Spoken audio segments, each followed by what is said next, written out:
Good morning. Welcome to this July 9th, 2024 meeting of the Sacramento County Board of Supervisors. Would the clerk please call the roll? Yes, good morning. Supervisor Cerna. Here. Desmond. Here. Frost. Here. Hume. Here. Kennedy. Here. And you have a quorum.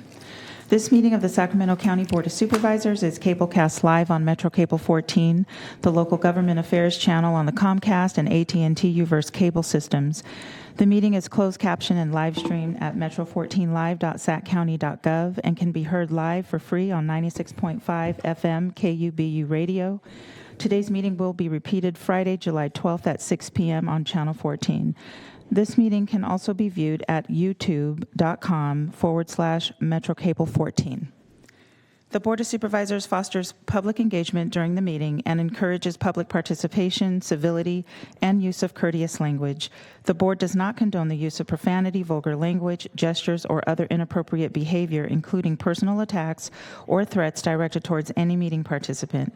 Seating is limited and available on a first-come, first-served basis. Each speaker will be given 2 minutes to make a public comment and are limited to making one comment per agenda or off-agenda item. Please be mindful of the public comment procedures to avoid being interrupted while making your comment. To make a comment in person, please fill out a speaker request form and hand it to clerk staff. The chairperson will open public comments for each agenda or off-agenda item and direct the clerk to call the name of each speaker. When the clerk calls your name, please come forward to the podium and make your comment. If a speaker is unavailable to make a comment prior to the closing of public comments, the speaker waives their request to speak and the clerk will file the speaker request form in the record. The clerk will also manage the timer and allow each speaker 2 minutes to make a comment. To make a comment in written format, please send an email to boardclerk@saccounty.gov and your comment will be routed to the board and filed in the record. If you need an accommodation pursuant to the Americans with Disabilities Act or for medical or other reasons, please see clerk staff for assistance or contact the clerk's office at 916-874-5451 or by email at boardclerk@saccounty.gov. Thank you in advance for your courtesy and understanding of the meeting procedures. Thank you very much. Will you please join me in the Pledge of Allegiance? I pledge allegiance to the flag of the United States of America and to the republic for which it stands, one nation, under God, indivisible, with liberty and justice for all. Would the clerk please read the first item? Okay, so your first item are the public comments relating to matters not on the posted agenda. Our first public speaker is Ronald Owens, Jr. You could please come to the podium.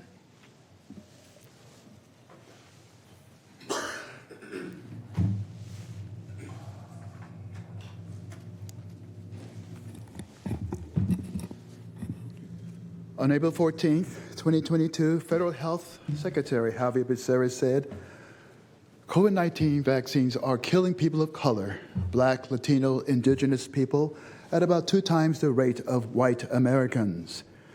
California Department of Public Health, my former employer, told me Becerra misspoke. Sacramento County Public Health staff indicated last month it is evident Becerra misspoke. If he misspoke, why did Becerra not correct the record? If he misspoke, why is that video still on the White House's official YouTube channel? I just checked a couple of minutes ago.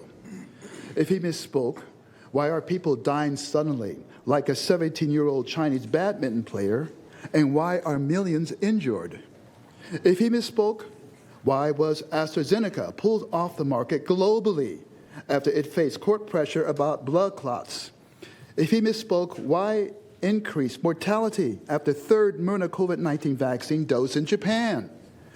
That medical study, published in Curious, has been retracted. If he misspoke, why are 73% of deaths related to COVID-19 vaccinations, according to a Lancet study analyzing 325 autopsies? That study was also pulled. Notice his censorship pattern?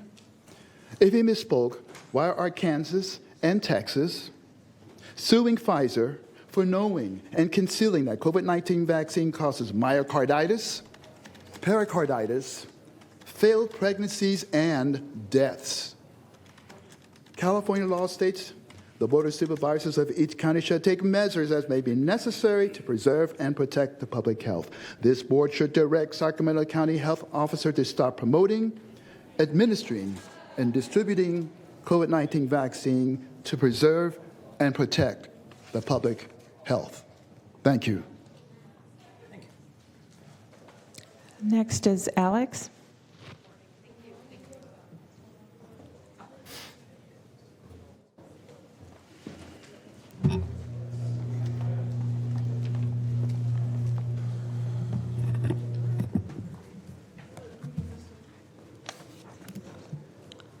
Good morning, Supervisors. My name is Alex Oliferis, and I'm here to discuss about a young woman who has a child with my godson. And I will not mention names, but she's near 30 years old. And this young lady has an illness that will soon claim her life any day now. Let that sink in. This young lady is from Sacramento County. And why do I know it's the COVID-19 vaccine that caused her cancer? Because it's happening everywhere. There are other victims who are my relatives in Greece who died once they were forced to take the COVID-19 vaccine. And the measures are very harsh in Europe. Very harsh. You didn't take the vaccine, you would tax. If you didn't take the vaccine, you lose your job. You get my point. And according to Dr. Peter McAuliffe, which came, and the following stuff which came from his speech, he gave this speech in front of the European Parliament on September 13, 2023. And by the way, Mr. McAuliffe, doctor, is a cardiologist. He mentioned several things. Dr. McAuliffe says that the COVID-19 virus was engineered in the joint U.S.-China lab in Wuhan, China. He concludes that 79.9% of deaths after vaccination are due to the COVID-19 vaccine, which contains dangerous spike protein and mRNA. COVID-19 vaccine causes heart inflammation, myocarditis, cardiac arrest, heart attacks, strokes, Guillain-Barré syndrome, blood clots, other cancer, and it's causing disabilities. And I ask you to stop administering the COVID-19 vaccine or any of its boosters. Hospitals across California need to stop asking patients if they took the COVID-19 vaccine. Mr. Can you wrap up, sir? And many more victims of the COVID-19 vaccine will be forthcoming. A lot of information. And I have been Thank you, sir. collecting obituaries. You're out of time, sir. There is a 20-year-old that died last year. A 20-year-old. Thank you. Thank you. Michelle.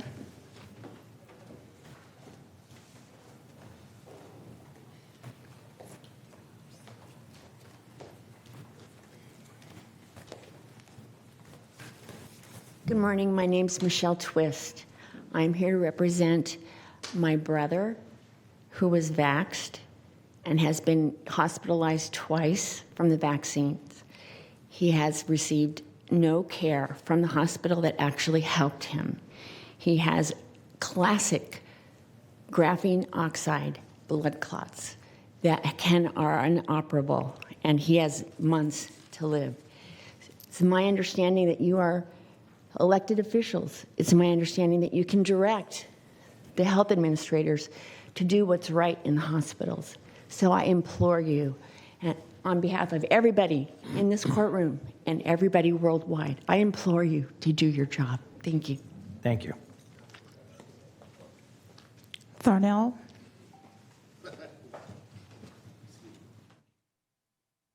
Good morning. Morning. Actually, my name is Marvell. I guess it was a misspelled. I didn't do well to spell it. I'll have him correct it for you. That's all right. Am I ready to go? Yes, sir. Okay, so here I am, Marvell Wilson, a member of several grassroots organizations that sponsors efforts to help our youth to become a little bit more centered. And we have the idea that we could come to this body and appeal to this body to assist us in being able to provide more programming, provide more opportunities for our youth to express themselves in our neighborhoods and what we're attempting to build as communities. So it's very important for me to point out that this particular organization, Hooked on Fishing, Not on Violence, has been a grassroots organization doing that work for years without any support. And what we would like for you to consider is to look at this body, look at this premise, look at these organizations such as this and several others who are doing the work, and see if it's worthwhile for you to consider supporting these efforts being made, because right now we're wondering if it's because we haven't asked that we haven't been considered, or it's because there's an omission for some reason about the city, the inner city concerns. We're kind of curious about what we can do to urge a little bit more consideration to these concerns with our youth, because our youth are quite awry in their behavior, and we dare to think it's because they don't have the type of structure and curriculum and ability to express themselves and the ability to find out what their resources are so they can find their value and stop squandering their energy. So that's what we're here to represent, and we have a host of other folks here that are going to do the same thing, appeal to this body to see if you want to consider, and what we're asking for is 1% of the budget. And we hope that that's not asking too much. Matter of fact, we don't think so, but we'll wait to see what you have to say. Thank you, Mr. Wilson. Supervisor Serna. Thank you, Chair. And thank you, Mr. Wilson, for your comments this morning. To your point, and I can't get into this too much because it's an off-agenda matter, but I would just suggest that if you're not familiar with the county's TOT, that's the transit-oriented tax, which is the tax that it's paid on hotel room nights here in Sacramento County, you might want to reach out to our economic development staff and finance staff to understand the process, and it's a detailed process indeed. In fact, many nonprofits here in Sacramento County have become familiar with it. That's the process by which you can kind of hope to compete for scarce resources for your good cause. So I just wanted to make sure that you understood. I don't think it's a matter of us or anyone ignoring the great work you do. It's, I think, just a matter of making sure you understand that it's not just a flat-out discretionary decision by this board, but there is a very now kind of, I would argue, somewhat too detailed process about how nonprofits can acquire some support. So I don't know, Mr. Villanueva, if there's, see Dave DeFonte's raising his hand. You might see Mr. DeFonte here before you leave so that you can get in contact with the right folks here at the county. Thank you, Supervisor. Yvonne Jacobs.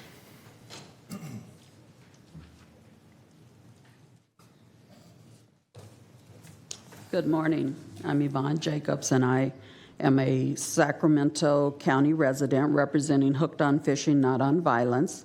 And we are requesting that the Board of Supervisors write a 5-letter signature of support in favor of allocating 1% of the county budget and creating positive alternatives for youth and families who have been affected by a lack of resources. We also want to thank Officer Marlon Yarber in advance for supplying the rehabilitative resources that the ACA 8 and AB 628 passed on June 27th that will give the youth a real chance of prison diversion. We thank you in advance in your AY vote on this future agenda item and look forward to shaping a better future for Sacramento youth and their families. Thank you for your time. Thank you, Ms. Jacobs. Queen.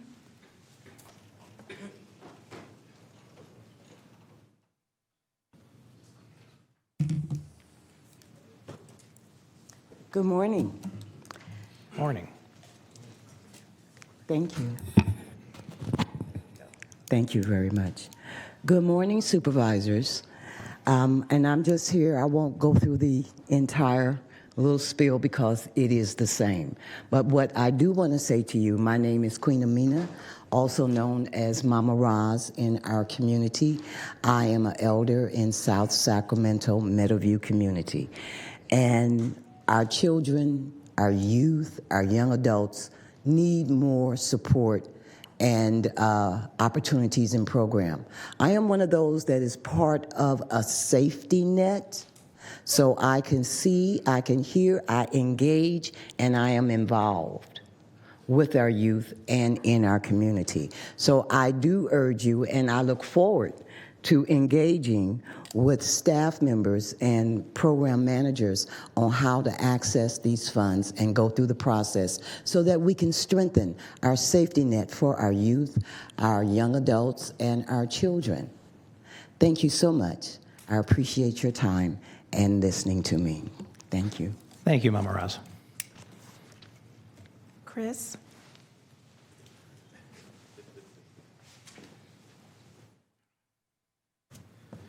Good morning. Good morning. So I'm going to make a couple of personal comments, and I'm going to also talk. I'm going to put my hat on and talk from about the work that our organization does, the Anti-Recidivism Coalition, which I think some of you know is here. So first, I want to echo what my colleagues here are saying. It is, first of all, a big shout out to Hooked on Fishing, Not Violence. It is a powerful program. Deserves more support, needs more support, is doing great work right now, and the more county funding, the more city funding, the more funding in general that can be directed to this organization and the amazing people that do work with this amazing organization, the better. Secondly, I also want to echo what my colleague just said about the passage of, at the state level, ACA 8, which will now be Prop 6 on the November ballot. This is a constitutional measure that will improve rehabilitation opportunities for individuals who are currently incarcerated so that they have more of a chance of being successful when they come home. And I'll speak a little bit more about how that connects to my work at ARC in a moment. But last thing I want to say is, if you don't know, the city of Sacramento right now is sharing out a survey about whether or not the city of Sacramento should pursue a local reparations program. And so we're asking folks here at the county and everyone in the audience to take the survey. It's at www.sacrepsurvey.com. That's www.sacrepsurvey.com. Survey ends July 30th. And then finally, my name is Chris Lodgson. I'm a policy manager at the Anti-Recidivism Coalition here in the Sacramento office. We work to empower currently and formerly incarcerated individuals to be more successful when they come home. I just wanted to introduce myself. This is our first time back in the Sacramento area at the county level in several years at the BOS. So happy to be back. Looking forward to working with each and every single one of you to make individuals who are currently and formerly incarcerated more successful. That improves, obviously, public safety. It improves the economy. It saves the state money. Thank you for your time. Thank you, Mr. Lodgson. Henry Williams.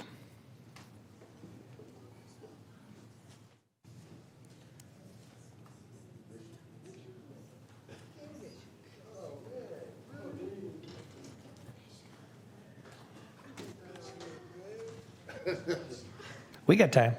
This is our senior. He's 89.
Hello, everyone.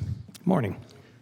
My name is King Bishop Henry Williams from Oakland, California.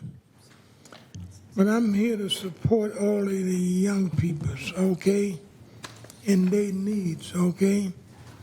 I want to see the young people, all their needs met, okay?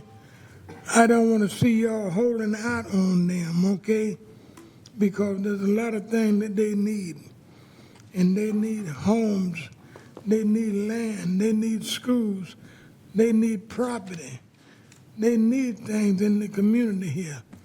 And so y'all have to let go of some of the things here in this city that belongs to them, okay? So their needs can be met. In San Francisco, we going for a lot of things there for the young people. In Oakland, for the young people, okay? Community needs land and buildings, things that they need. I want to see y'all bless them and with some money in their hand. Okay, they in needs. So y'all bless them, okay? I like to see y'all, everyone vote to support the young people here in Sacramento, okay? And I like to see the governor involved as well as the chief of staff. All of y'all, okay? Support the young people. That's what I want to see, and all their needs. I want to see their needs met. I thank y'all. Thank y'all for being here. It's a pleasure. All of you, okay? Thank each and every one. Thank you, God bless, Bishop. And I yield. Thank you, Bishop Williams. Thank you. I believe that's the last speaker for off agenda. I just want to say thank you very much for everybody who came here today, particularly those who are espousing more support and resources for our youth. It's much appreciated what you do in our community, and I'm sure this is by far not the last conversation we'll have. Next item, please. Okay, for item consent matters 2 through 59, for item 11, you're introducing an ordinance amending Sacramento County Code Chapter 2.56, Article 4, relating to the Procurement Opportunities Program and Delegated Purchase Order Program. You're waiving full reading on this and continuing to July 23rd for adoption, and that concludes the clerk's notes. Okay, is there any member of the board that has any questions of an item on the consent calendar? Supervisor Hume. Thank you. I'd like to make a comment on item number 6 and then a question on item number 20, please. Okay. I'll read both into the record at the same time. Okay.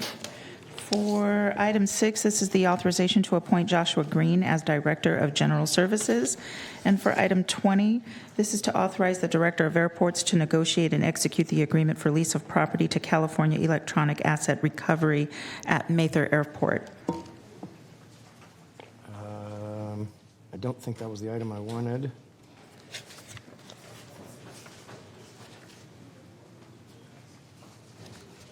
I'm sorry, item 18 was the one I was hoping to make a 18. comment on. Okay. I'm sorry, rather than which one? Beg pardon? 18 rather than which one? Rather than 20. Okay, thank you. Okay.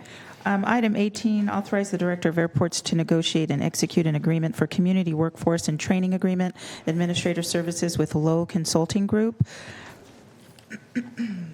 Great. So item number 6, I just wanted to say, because he is in the audience here today, that we are lucky to be appointing Josh Green as our new Director of DGS. I've had the pleasure of knowing Mr. Green since he moved to Elk Grove to originally start as the Parks Administrator for the Cosumnes Community Services District and then elevated up to the General Manager. And so I wish you a long and storied career with the County of Sacramento, and welcome aboard. And then on item 18, my question is, this is the contract for Lowe Consulting Group for the administration of the Community Workforce and Training Agreement, a 7-year term and a maximum payment amount of about $4.75 million. Does this cover all of the different SM Forward projects that will be subject to the CWTA? I see Supervisors, Ms. Nichols Ms. coming Nichols behind is you. here. if you She'll want. come down and Okay. speak to that.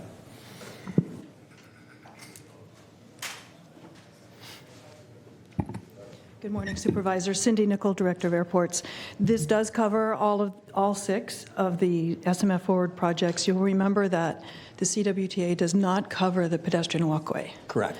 So this indeed does cover all of the other projects. Okay. And this contract is primarily for compliance and reporting, consultation to make sure that everything is being handled appropriately. Will they also be administering or adjudicating complaints or grievances that are filed? There are various matters that may arise that the CWTA administrator would handle. Okay, thank you. And I will just mention that Andrea Lowe is here to speak if you'd like to hear from her today. I think you've answered my questions, but I appreciate that she came out. Thank you. Congratulations. Thank you very much. Okay, thank you. Thank you, Supervisor. I see no other supervisor in the queue. Is there a member of the public that would like to comment or have something pulled from the consent calendar at this time? So we have public comments for item 54, and I will read that into the record. This is the authority to execute a retroactive expenditure agreement with the Slavic American Chamber of Commerce.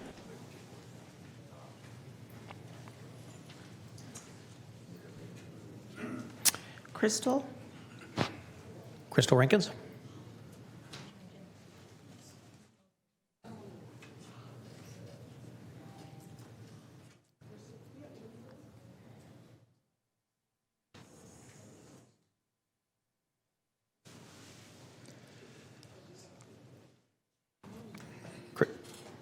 Crystal, are you interested in speaking?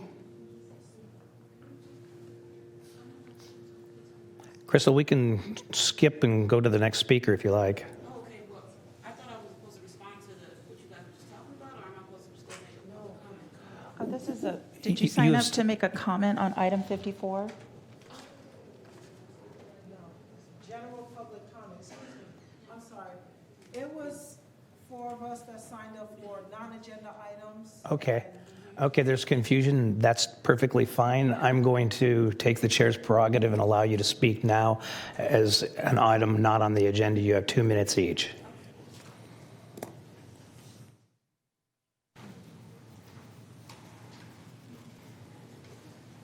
Okay, this is very interesting. Okay, my name is Crystal Rankins, as you all see.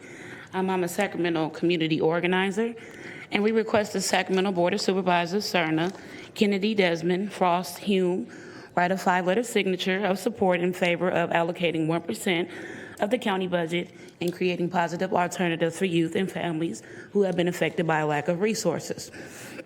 We want to thank Officer Marlon Yarber in advance for supplying the rehabilitative resources that the ACA 8 and AB 628 passed on June 27 that will give the youth a real chance of prison diversion.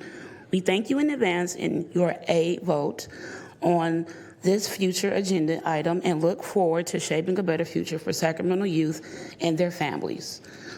I come from Oakland. I'm also an Oakland community organizer. I help support youth in aviation, and I also go into the prisons and teach them the importance of higher education. So I feel like our youth are our future, and we need to invest more into them before they even get into the system. So I feel like it's imperative for me to come up here and speak and just advocate for our youth, because there's not much resources for them in this county and also in Alameda County. So that's why I'm here today. Thank you for your time. Thank you, Ms. Rankins.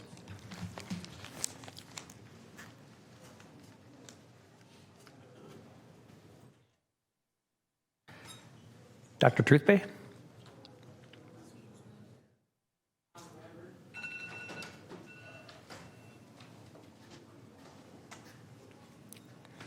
If you see your name on the list, could you please be prepared to speak? I've already allowed us to jump back in the agenda, so we're falling behind here. Thank you. I don't understand. Charlton and Nico, can you stand by, please, and speak about for our youth? I'm terribly sorry. I want to speak on Agenda 54 afterwards. I don't know if this is okay, but I did sign up for both. But I'll speak Okay, on go ahead. non-agenda You item. have 2 minutes to speak off agenda. Okay. So my name is Dr. Critical Truthbay. I'm a policy analyst on a federal level.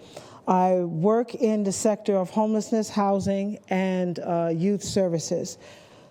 ACA 8 and AB 628, both of which are remove the word slavery, meaning that involuntary servitude in prisons, instead of punishing them, is to rehabilitate, is something that now we're asking 1% of the Sacramento budget of $8.6 billion to go towards 100% to the youth. In particular, you have your prison system next door. You have people sleeping on the floor, feces, no beds. You have denial of bail.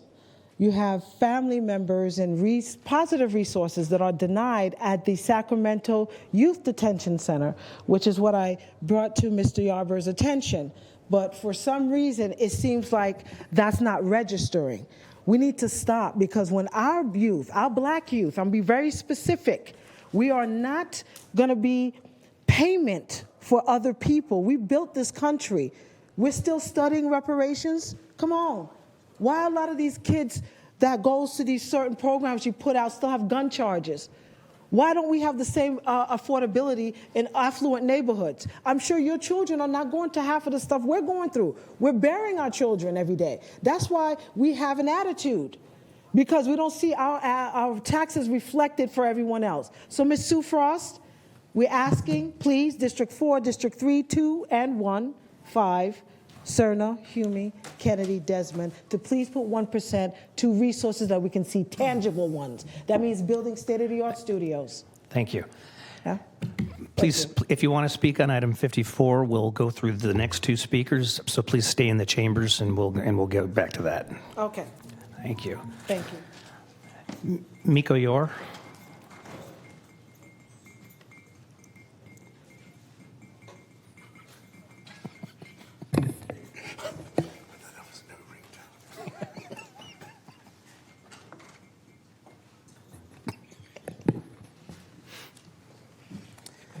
Hi, my name is Miko Yor, and I'm a Sacramento resident. We request that the Sacramento Board of Supervisors, Cerna, Kennedy, Desmond, Frost, and Hume write a 5-letter signature of support in favor of allocating 1% of the county budget in creating positive alternatives for youth and families who have been affected by lack of resources. We want to thank Officer Marlon Yarber in advance for supplying the rehabilitative resources that the ACA 8 and AB 628 passed on June 27th that will give the youth a real chance of prison diversion. We thank you in advance in your AY vote on this future agenda item and look forward to shaping a better future for Sacramento youth and their families. Thank you. Thank you.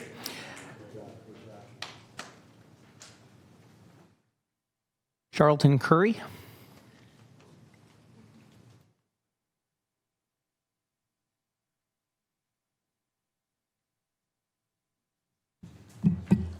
Hi, thank you. My name is Charlton Curry, and I'm a resident of Sacramento County. It may seem redundant, but I want to request that the Sacramento Board of Supervisors, Cerna, Kennedy, Desmond, Frost, and Hume, write a 5-letter signature in support in favor of allocating 1% of the county budget and creating positive alternatives for youth and families who have been affected by a lack of resources. I thank you for your strong consideration for that. We want to thank Officer Marlon Yarber in advance for supplying the rehabilitative resources that the ACA 8 and AB 628 passed on June 27th that will give the youth a real chance for prison diversion. Really appreciate your help with that. Also, we thank you in advance for your yay vote on this future agenda item and look forward to shaping a better future for Sacramento County youth and their families. And so we know, based on new studies, $86 million is a lot, but 1% is not much. And we ask you for your strong consideration for that. Also, as part of the California Reparations Task Force supporters, I run a podcast called Big C Sports Podcast. The Secretary of State of California, Shirley Weber, and Governor Gavin Newsom, they put together a task force that also we're asking for all of your support in. It's important that we uplift our people the same way our ancestors built this country. Without labor, everyone needed to get a paycheck. And I'm sure if you didn't get a paycheck, you would ask, where's my money? And that's what the reparations is all about too. And we need to help our youth But I ask you outside of this meeting also consider the support of Governor Gavin Newsom and Secretary of State Shirley Weber in supporting reparations. It's a big push, not only in California, but nationwide. And part of that goes right back into this, helping our youth. Without that, we can't get it. So keep that in mind as you have the chance to make a change for people who may not look like you. There's no African Americans on this board, not one. And I don't know why that's the case, but I think I know how. A lot of times we're just kept out. So hopefully from the inside, as you all have access to the inside, when you make decisions about things that affect our youth, imagine looking at your own child. They're putting black kids in prison instead of diversion programs. For the same things that many white kids, they get a diversion program. They don't look like you. There's not one African American up here on this board, not one. And please consider that when we ask for your help in funding programs that help our children. And I respectfully thank you for your time. Thank you, Mr. Curry. Okay, that's all the speakers we have for off agenda. We will return now to the consent calendar, and I believe Dr. Truthbay is signed up to speak on item 54. Dr. Truthbay?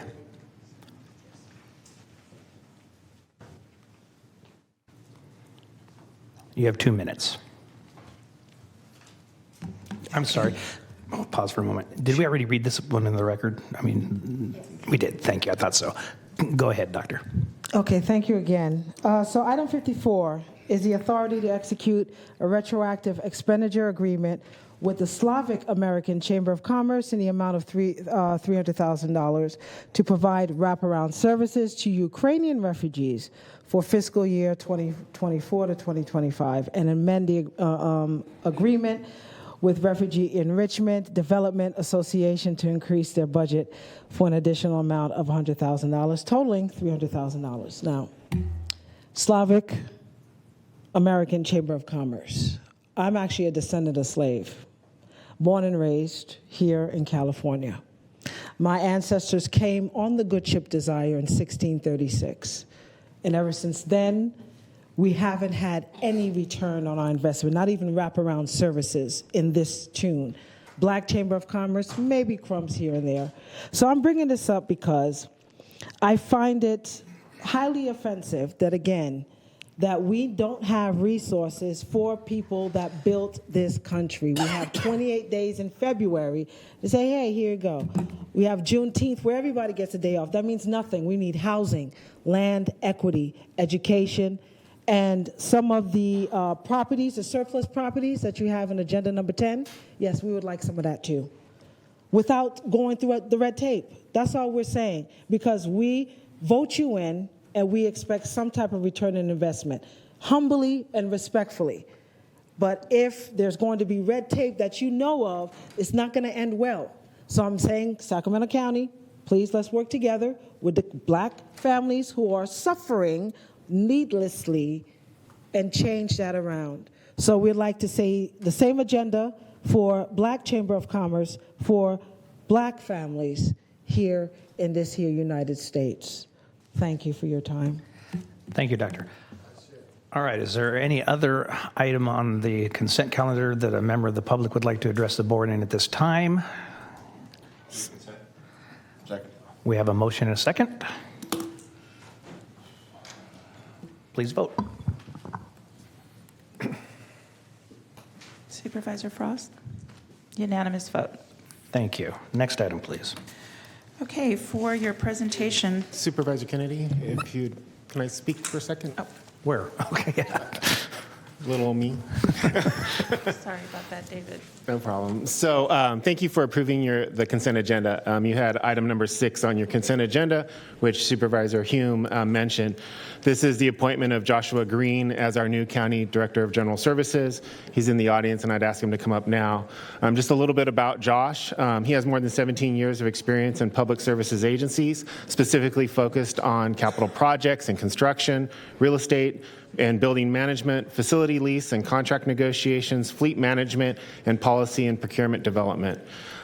Josh currently is the Vice President of Government and Community Affairs for Sky River Casino. Prior to that, as Supervisor Hume mentioned, he was the CEO and General Manager of the Consumnes CSD, or the Community Services District.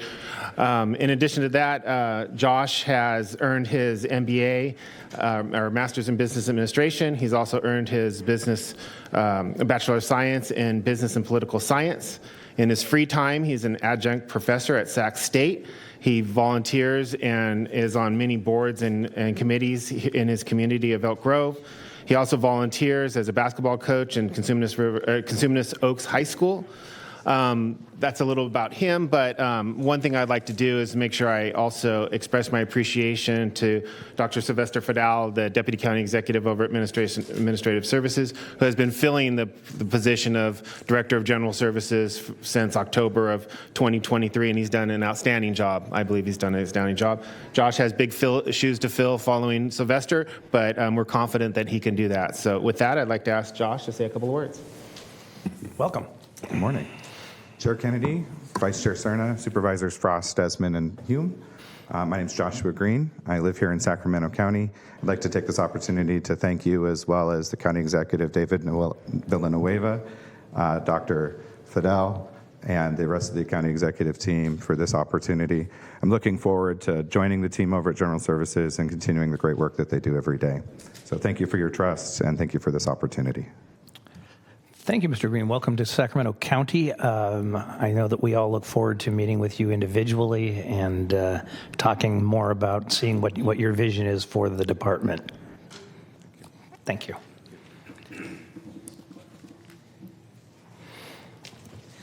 Okay, for item 60, this is the presentation of resolutions in recognition of the Sacramento County 2024 History Day competition.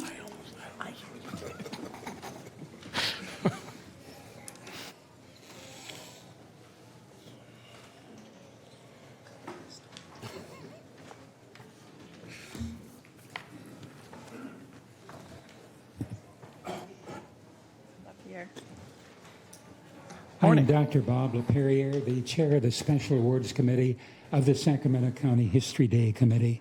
Sacramento County History Day, held yearly in early March, is part of the triad including California State History Day and National History Day. Winners at the county level progress to state, and state winners to national. For ease of description, it is a history counterpart of the science fairs and is organized by the Sacramento County Office of Education and the Center for Sacramento History through the History Day Committee.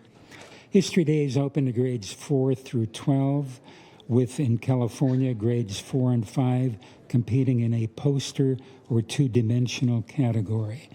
6th through 12th graders compete in junior and senior divisions in one of 6 categories: performances, exhibits, websites, documentaries, podcasts, or papers. Each year, a theme is determined that guides the topics the students choose. The theme the students had to follow for this year was Turning Points in History. The education these students get is an adjunct to their regular school, learning techniques such as proper researching through primary and secondary documents. In addition to the judging for progression to state and national, Sacramento County has a special awards program with a variety of organizations giving awards to stimulate and interest the students in aspects of history they may not generally think or be aware of. It is always a real joy to see the enthusiasm these students have and the amazing quality of their projects. I encourage everyone to get involved with this wonderful program. Information can be found on the internet if you just Google Sacramento History Day. This year, there were 223 students involved with a total of 144 projects. The Board of Supervisors Awards are in the Special Awards category, and this year 3 projects will be presented a resolution from our County Board of Supervisors. The first was The Discovery of the Smallpox Vaccine, an elementary individual poster by Vivian Despande from Theodore Judah Elementary School. She unfortunately could not be here today, but we'll make sure she's providing the resolution. Next of all, we have Declaration of Sentiments, Igniting Equality's Flame, Catalyst for the Women's Rights Movement, a senior group website. And from Folsom High School, we have Sriram Shankara Narayanan and Sirhiri Shankara Narayanana. If they'd like to come up. And while they're doing that, the last award is on the Native American occupation of Alcatraz. It's a junior group documentary by Koyo Hedrick and Micah Wolf and Winston Churchill Middle School. Koyo could not be here, but Micah is here and will receive his award.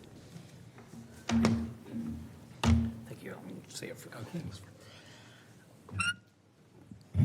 I don't have anything to add to that thorough presentation on the process and how History Day works, except to say that I want to take this moment to commend Dr. Bob for year in and year out, the energy that you put into this program.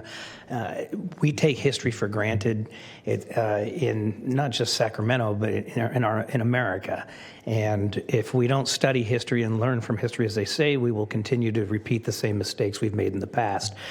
So it's vitally important that we treat history with the same level of importance as we do other subjects. And you, sir, have done more than anybody in Sacramento County to ensure that we do that. So thank you for everything you do. Thank you. Okay.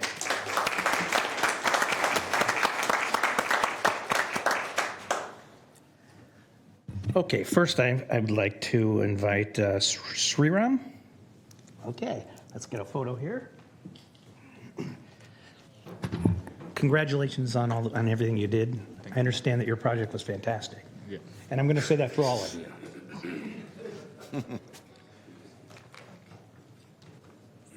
Thank you.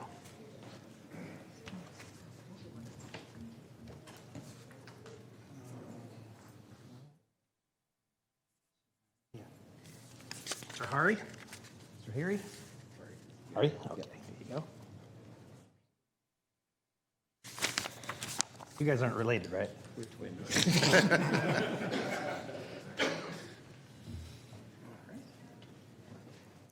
Vian? Not here, that's okay.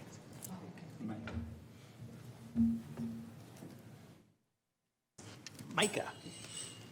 How are you, sir? Good. You got to get used to this when you graduate, you see, this is how it works.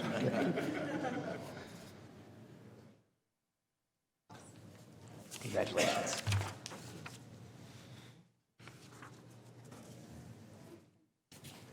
Koyo? Not here either. Not here. So is that the last? That's it. Okay. I'll take those two. Okay, great. Thank you very much, and again, congratulations to all the recipients.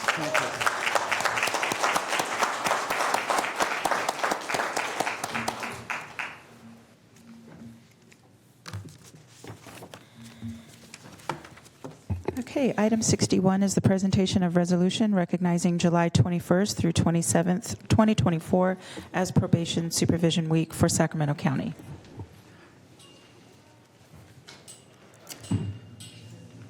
Supervisor Desmond.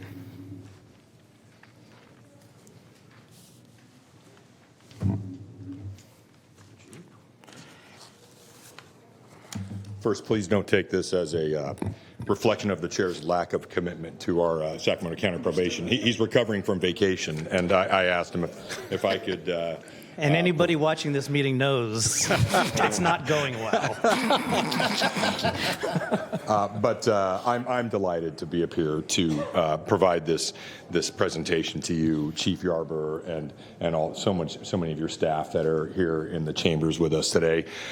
Communities across the United States of America recognize probation officers for providing vital law enforcement services and have designated the week of July 21st through 27th as a time to formally express their appreciation.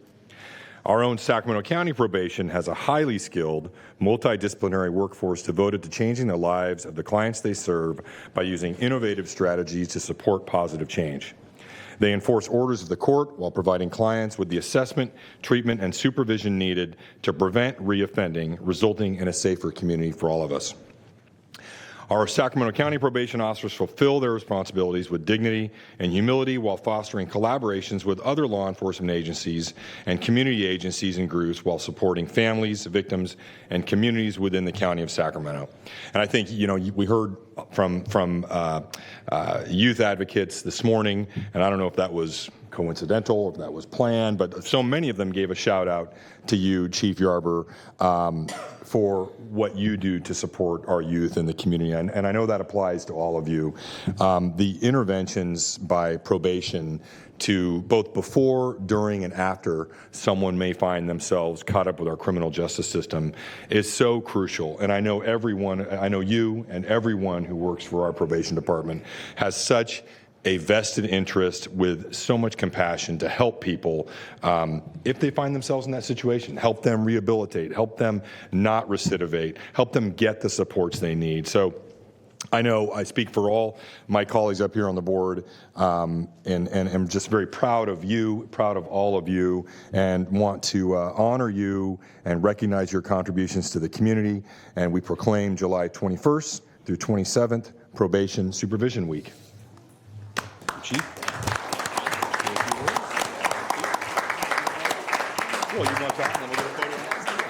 Chief? Chief, before you say anything, Supervisor Cerna. Sure. Thank you, Chair. And I certainly couldn't have said it any better than Supervisor Desmond. And this is a resolution that we consider annually, and it serves as a terrific reminder about the uniqueness of what our probation department and its people do for the people of Sacramento County. I just want to take the opportunity, following the eloquent comments, to remind anyone that might be listening or watching that if you don't know what probation is all about here in Sacramento County, in terms of the balancing act that comes with the profession of being both a sworn law enforcement agency, but also a very important part of our social services, quite frankly, here in Sacramento County. I would encourage you to learn much more about what that profession's all about. I also want to take the opportunity to say that in addition to all the great professional work that our probation officers do and those that are at YDF, they are always, at least in my experience over the last decade plus here serving on the board, the first to show up when asked to volunteer for good causes, whether it's National Night Out and being at our various events, or volunteering during in the instance of the inception of the Cesar Chavez holiday. I will recall the fact that we had over 50 probation officers and YDF staff show up to help clean up the Washington Neighborhood Center in the district I represent. And so these are people that not only serve here in Sacramento County, but live, raise families here in Sacramento County, and really care for it. And so I know that there's a lot of thought that went into the resolution, but I just wanted to add my own thoughts because I just can't stress enough how important you all are, and what great leadership we have in our chief. So thank you. Thank you, Supervisor. Much agreed. Appreciate Chief. that. Chair, good morning, and members of the board, thank you both. I guess I should just say thank you at this point. You guys steal my thunder. Really appreciation to the board, County Exec's office, Eric Jones, who's not here. Thank you all for the resources. We wouldn't be able to do the jobs that we're able to do without that support. So really want to recognize you all as part of this Probation Services Week acknowledgement. Joined by my Assistant Chief, Mark Marquez, but also a great collection of our officers and staff from our adult court services building, just a couple blocks down the road here. And as many of you know, probation, we're the connector in the system. Whether that means connecting, our clients to services and supports, or linking the court, and the court partners to good information. We're also, about jobs and housing and educational opportunities, or sometimes it's just sobriety that we're connecting someone to, and we see all of those things really as part of our public safety strategy, if you will. So. I share this recognition not just with the adult court staff, as some of them know. I talk about adult court, and it's the greatest strength of the probation department, really, is that linkage to the court. But it's also about, the officer that's working in YDF, the 12-hour shifts, helping a kid who might be struggling.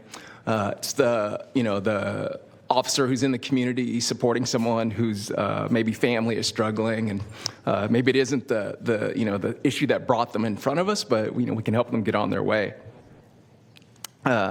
Excuse me. I also sometimes forget, there are other people behind the scenes, our fiscal team, our embedded IT staff, the kitchen and laundry staff, who never really get the shout out. So, big thank you to them. And then more recently, the newer partnerships, we've got embedded nurses and clinicians and mental health staff and eligibility specialists and social workers and just, an army of folks. So really it's about, the county sharing in the efforts that we go about to make our mission real. So with that, thank you. Mr. Chair? Yes, sir. If I could. A question for you, Chief. Are we still holding the regular graduations for adult day reporting? So yes, funny that you asked that. Upon a time, we've had many of you out as guests.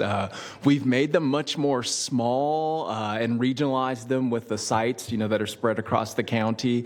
They're a little bit more intimate now, and the clientele, usually have a little more verve, if you will, to stand up and maybe speak and kind of tell their own transformative stories, if you will. And so the team seems to appreciate, or I should say the clients and the staff seem to appreciate the smaller setting. But no, we still celebrate.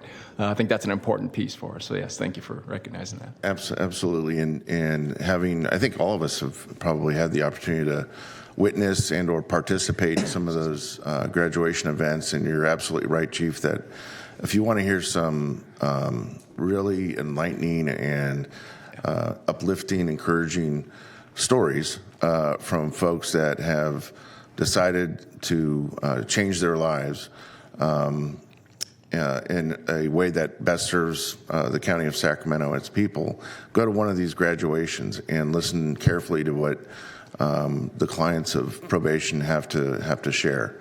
Some of it may bring you to tears. Others may encourage you to, hopefully maybe pursue a profession in probation. But it's some of the most inspirational words that you can hear, as far as I'm concerned, relative to what it is that probation accomplishes and does for their clients and for the people of Sacramento County.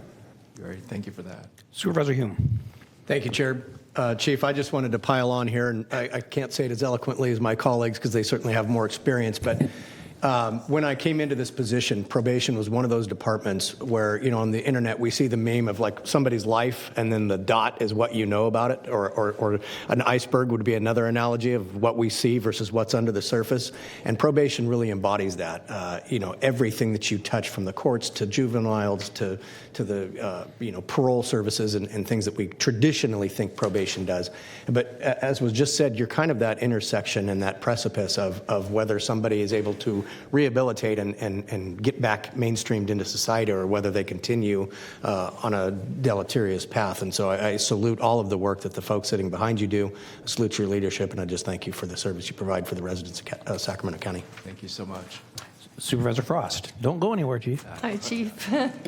I just wanted to, on top of everything that was already said, without repeating it, I wanted to acknowledge the probation officers for their expertise in social services and psychology, and for the fact that they're gun-toting officers who have a very challenging and at times dangerous job walking into homes. They don't know what the door is going to open to them too.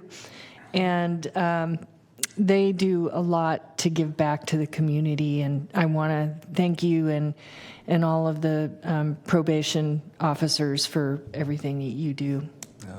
Well said. Thank you for that. Thank you. And if it would be okay, Chief, I'd like to have all of your staff that's here today come down into the well and have a photo taken with the 5 of us. I'm good with that. Yes. Thank you. Thank you. Really quick.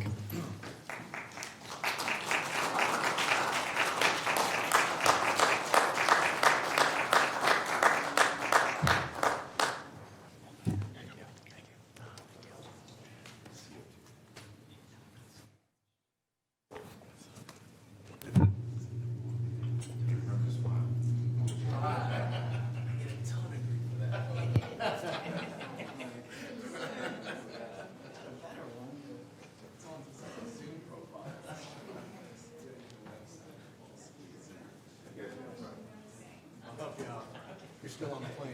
Do you mind if I get in and get a quick picture, and then I'll let you do your...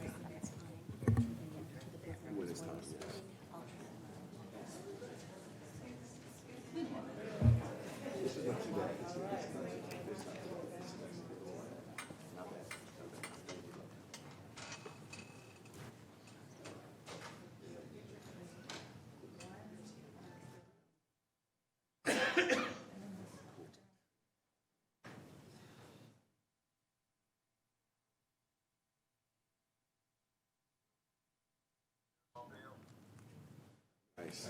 Thank you.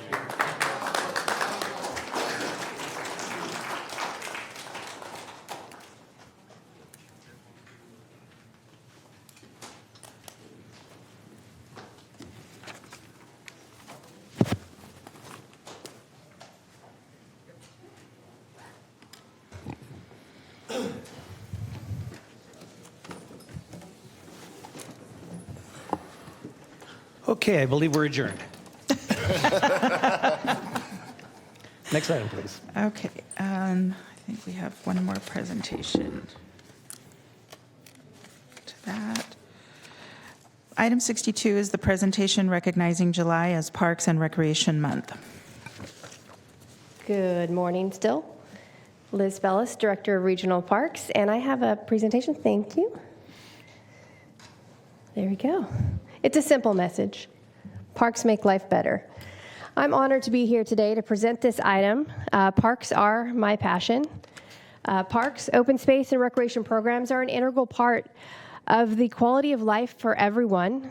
They are what we seek as we look for areas to live, to raise our families, to recreate, and take respite from the day-to-day stressors of life.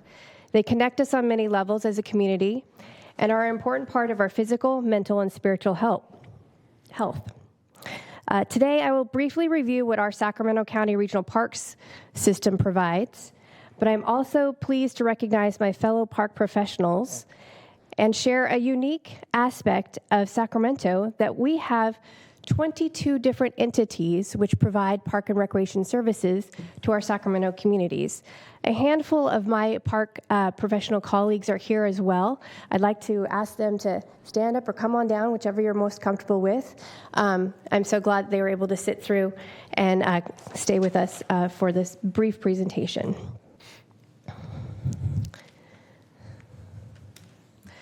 So your Sacramento County Regional Parks program, we have 15,000 acres of open space, many different divisions: American River Parkway, Dry Creek, Gibson Ranch, Mather, Delta, golf courses, preserves, historic ranches, community centers, 85 miles of trail. That is a little anecdotally from here to the crow flies to San Francisco, just FYI. We have administration, planning, grants, natural resources, maintenance, unique to us, law enforcement, and recreation services, including our therapeutic recreation services program, special events, of which many of you partake, and we also administer the county services areas 4B, 4C, and 4D.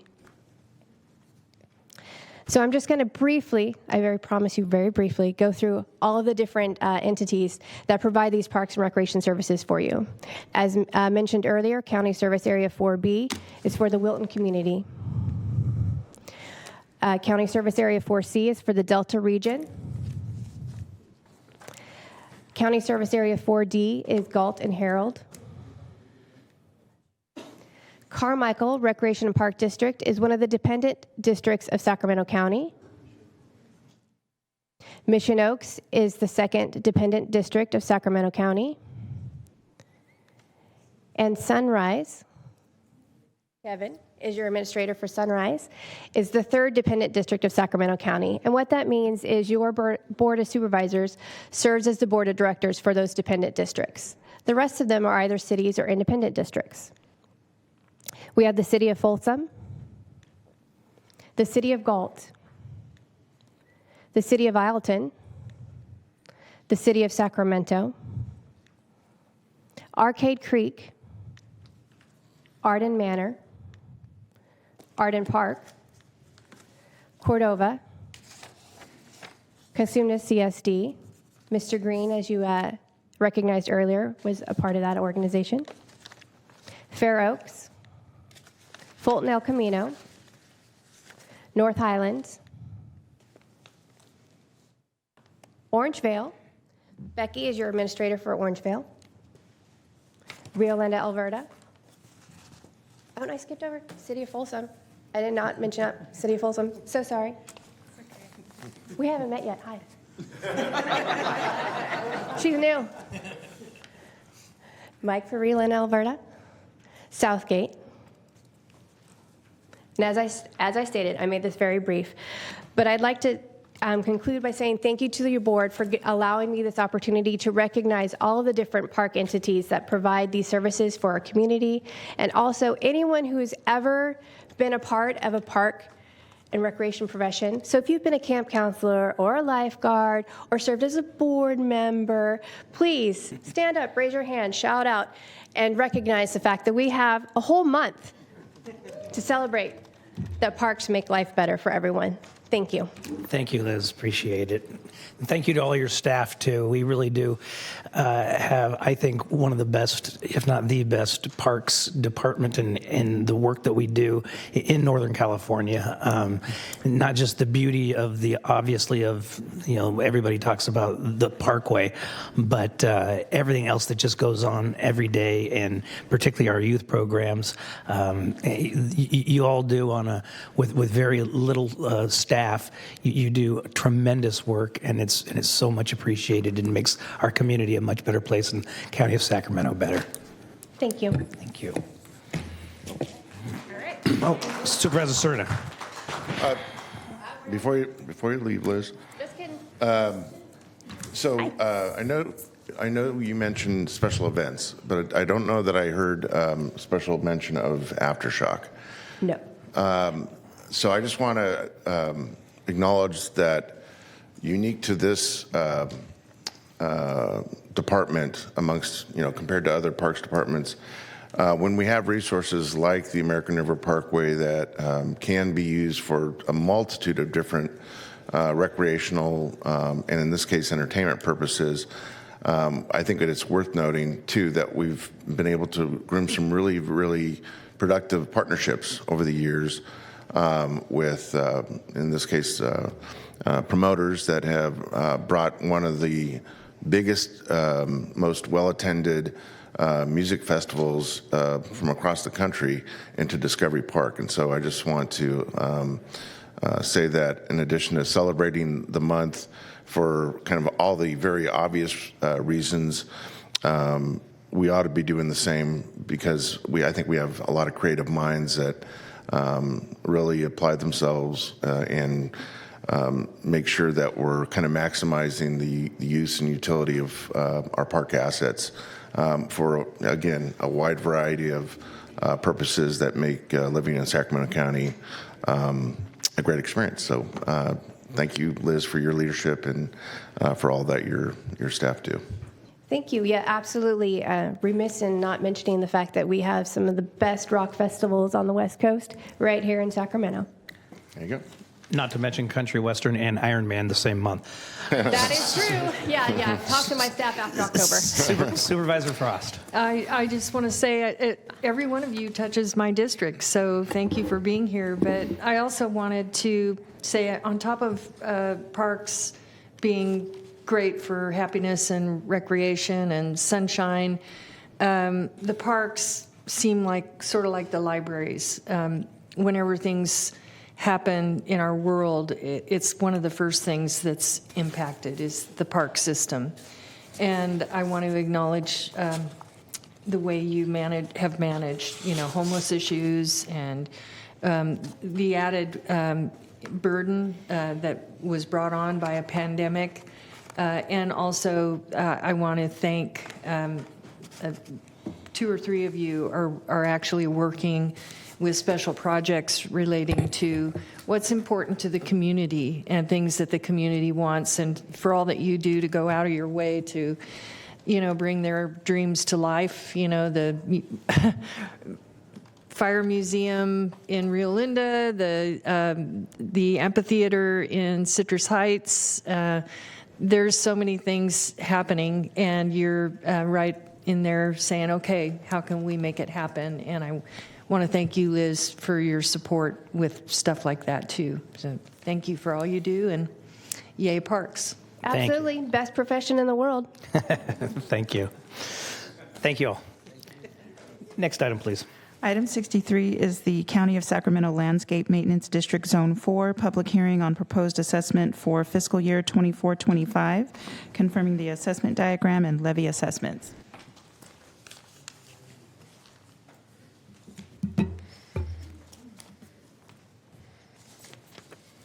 Good morning, Board. This is Kamal Atwal, Principal Civil Engineer with Sac County DOT Operations and Maintenance Division. The item before you is a public hearing for Sac County Maintenance District Zone 4 for proposed assessment for fiscal year 24-25. On May 21, the engineer's report was filed with the clerk of the board with the resolution of intention was approved by the board to levy and collect the assessment for fiscal year 24-25. District provide funding for maintenance for public landscape corridors and the roadway medians and roadway frontages throughout the unincorporated county, as shown in the district map in attachment 1. We maintain over 2.1 million square feet in this district. The assessment rates are fixed for past 30 years. Residential rates are $42.50, and rates for commercial properties are $66.51 per acre. Revenue collected from this assessment is around $522,000, which is not enough to cover the district operations. To fund the shortfall between the assessment revenue and the projected expenditure, interfund cost recovery of $581,000 is transferred from the road fund. The road fund transfer is covered in the district services. Is included in the SAC DOT fiscal year budget for 24-25. We request the board to open the public hearing, consider public testimony, objections, and adopt the attached resolution confirming the assessment diagram and the assessment amounts for the LMD Zone 4 for fiscal year 24-25. Thank you. Is there any member of the board that has any questions at this time? Hearing and seeing none, I will open the public hearing. Is there any member of the public that would like to address the board on this item at this time? We do not have any public comments. Okay, hearing and seeing none, I'll close the public hearing. Is there a motion? Chair will move to approve. Please vote. Unanimous vote. Thank you.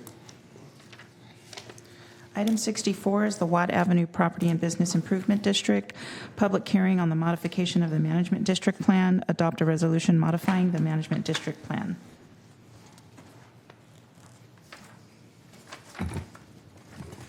Good morning, Chair Kennedy, members of the board. My name is Vanessa Lieberman, and I am your Manager of Special Districts in the Department of Community Development.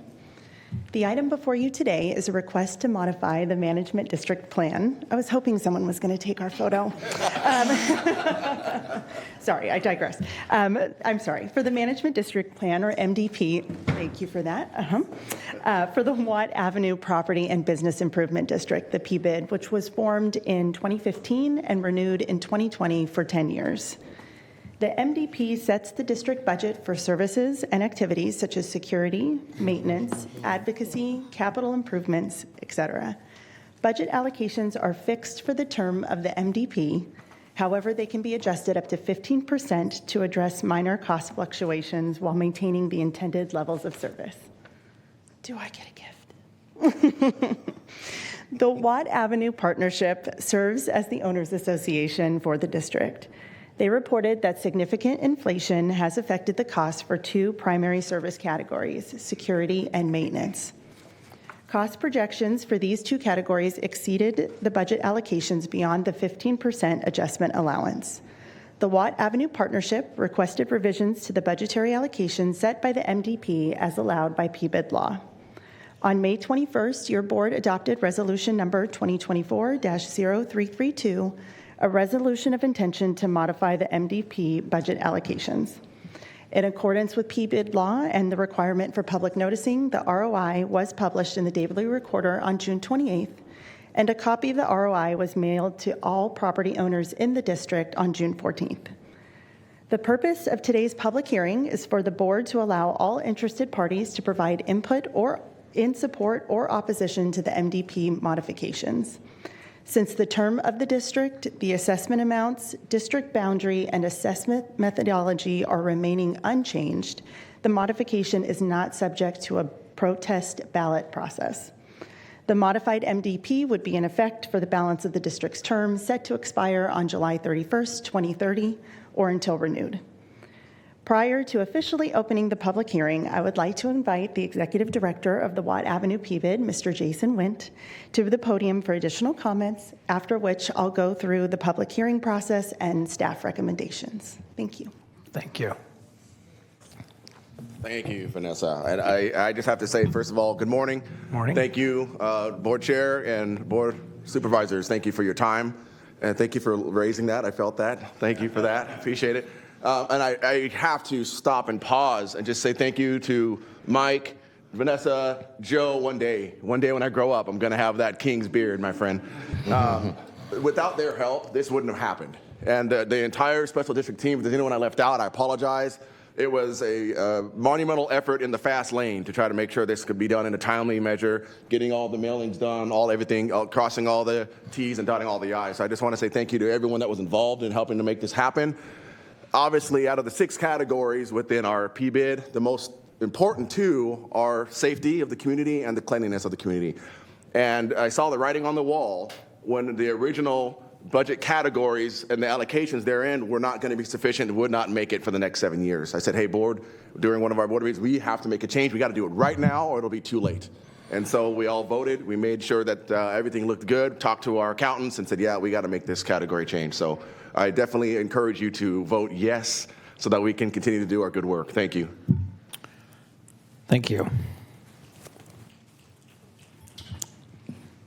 So at this time, if there are no questions from the board, staff recommends that the board open the public hearing, consider all public comments, close the public hearing, and adopt the attached resolution accepting the modified management district plan. Supervisor Desmond. And thank you, Mr. Chair. And I know he's going to be opening the hearing and see if we have any comment. But I just wanted to briefly comment and certainly thank county staff, but also thank Jason and thank 80 Watt for your work. Thank you for being so engaged and understanding that you need to make this change to ensure that this PBID flourishes, is successful, and can address the kind of some of the unique challenges you face on that Watt Avenue corridor. And I also want to just take the opportunity, Jason. I know you'll be providing a report in a few moments along with a lot of your colleagues here, but I want to call you out specifically in 80 Watt. There's a lot going on in that district. I've personally gone with county staff a couple times. And have been joined by 2 of my colleagues up here at public meetings to discuss the safe stay community that's going to be located in the district up there. And that you have been a very willing and able partner, an enthusiastic partner in the county bringing that to that area within your PBID, knowing that there may be some negative implications, but knowing that that is so necessary to help people in need, and knowing that by partnering with the county, working with the county, that's our best chance to ensure it succeeds for both people who are going to be served by that project and also the surrounding businesses and residents in the area. So I want to thank you for that, Jason, because we're going to have a lot more work to do. There's going to be a lot more discussions, and just appreciate your engagement and appreciate the entire PBID's board's engagement on that project and the work that you do in that community. Thank you. Thank you. Thank you. Supervisor Cerna. Thank you. So I certainly want to concur with my colleague about the great work that the PBID does. I also want to note, too, that a number of us serve on the RT Board of Directors. I would encourage you to think about perhaps, as it relates to this particular PBID, just because those of us who do serve on the RT Board of Directors know we hear often about the Watt I-80 light rail station fairly frequently. And of course, there's a very active bus line there as well, and it serves as probably our most active kind of intermodal facility for RT that we might want to, or you might want to consider coordinating with our staff at RT, General Manager Henry Lee's staff, for maybe an update at some point about how we're working together in that context, as well as obviously the County of Sacramento. I think there's a lot of common objectives that are shared with that particular agency as well. Absolutely. Thank you. Agreed. There, with the combination of complete streets is happening, that's getting finally moving, and then also the safe stay is happening, and that's moving. And there are a lot of moving parts, so your support is critical. Thank you. Thank you very much. With that, I see no one in the queue, so I will open the public hearing. At this time, is there any member of the public that would like to address the board on this item? We don't have any public comments. Hearing and seeing none, I will close the public hearing. Is there a motion? So moved. Please vote. Unanimous vote. Hallelujah.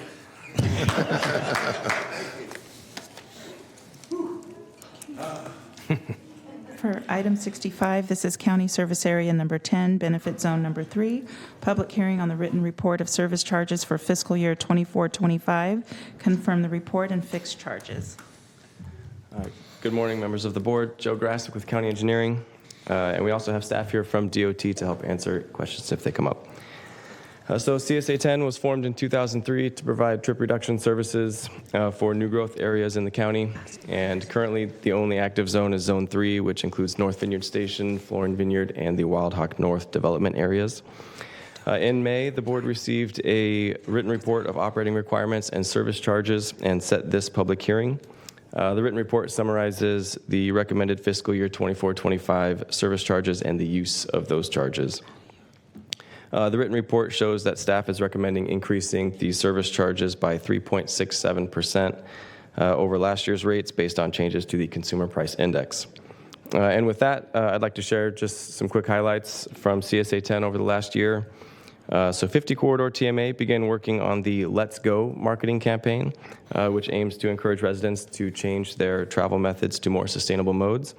They continued collaboration with SAC RT and the county to operate the Smart Ride on-demand travel or on-demand shuttle service with 868 passenger trips between July of 23 and March of 24. They also hosted 4 bicycle repair events, a transportation fair, and a community bike ride. And back in 2017, there was an engineering study that predicted that shuttle service to transit stations could be sustained once we reached about 3,000 to 4,000 dwelling unit equivalents in the area. However, given changes in travel behavior that began during COVID, 50 TMA contracted with Fair & Peers to analyze travel patterns, and the county is now coordinating with 50 TMA to update transit option recommendations moving forward based on that analysis. So with that, pending any questions from the board, we recommend that the board open the public hearing, consider any written testimony and comments, written and oral testimony comments, close the hearing, then adopt the resolution confirming the report and fixing the service charges. Thank you, Joe. Are there any questions from the board? I will open the public hearing. Is there any member of the public that would like to address the board on this item at this time? We have no public comments signed up. Hearing and seeing none, I will close the public hearing and accept a motion. So moved. Please vote. Unanimous vote. Thank you. For item 66, this is the public hearing on the annexation of the Antelope North Subdivision, Zone 4 of the County of Sacramento Landscape Maintenance District and the levy of assessments. Authorize the Director of Community Development or designee to execute an agreement for advance funding of the annexation costs. Good morning, Joe Grassick with County Engineering. So the Antelope North subdivision is located at 7907 Antelope North Road on the northwest corner of Antelope North Road and Poker Lane, and proposes 171 residential lots. In response to a condition of approval, a request was submitted to annex to Zone 4 of the Sacramento County Landscape Maintenance District, which supports the maintenance of landscaped areas, medians, and open space owned by the county. In response to that request, a notice and protest ballot were mailed to the property owner on May 24th. This item proposes the levy of an annual assessment of $42.50 per single-family residential lot. And if there are no questions from the board, we recommend that the board open the public hearing, consider written and oral testimony and objections and protests, and close the public hearing and direct the clerk to tabulate the return protest ballot. Any questions from the board? I'll open the public hearing. Is there any member of the public that would like to address the board at this time on this item? We do not have any public comments. I'll close the public hearing. Is there a motion? Do you want to I'm sorry. tabulate Please, the votes? please tabulate the ballots. That was close. I'm on a public hearing rant today. Okay, so this is, the legal owner is Antelope East 40 LLC, parcel numbers 20302600064, site address 7907 Antelope North Drive, Antelope, California 95843, and they are in favor of the proposed assessment. Okay, back to you, Joe. Great, and since there is no majority protest, I will read fill-ins for resolution number 2. So in section 2, at the close of the tabulation, the board received 0 oral and written protests. Section 3, at the close of the tabulation, the board received 1 protest ballot totaling 100% of the total assessments to be levied, of which 100% was in favor of the assessment and 0% was in opposition. Thank you. Is there a motion? Please vote. Unanimous vote. Thank you. Thank you. Next item, please. 67 is the County Service Area Number 1, Zone 1, public hearing on the benefit category change and levy of increased service charges for Antelope North Subdivision. Hi. Good morning, members of the board. This is Dawn Pimentel with Sacramento County Engineering. I'm speaking also about the Antelope North project. It's located north of the intersection of Poker Lane and Antelope North Road. It consists of 172 single-family lots, a multifamily lot, an open space parcel, miscellaneous landscape and road right-of-way parcels, and other associated site improvements. The project was approved with the general specific plan amendment, rezone, large lot and small lot tentative maps, and design review on March 12, 2024. In response to the condition of approval required prior to filing a final map, the project proponent submitted an application to initiate the benefit category change process. In response to that request, a ballot and notice was mailed to the property owner on May 24th. Currently, the project is on a single parcel in the safety light only benefit category and is assessed $2.56 annually. The proposed change is to change to the enhanced street and safety light residential or non-residential category as applicable. After a benefit category change, the increased annual service charge will be approximately $12,696.54 for the project, which will be collected only after acceptance of the newly installed streetlight equipment.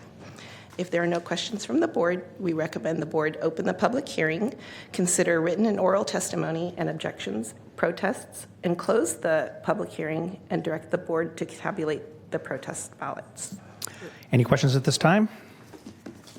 I'll open the public hearing. Is there any member of the public that would like to address the board on this item at this time? We have no public comments. Close the public hearing. Please tabulate the votes.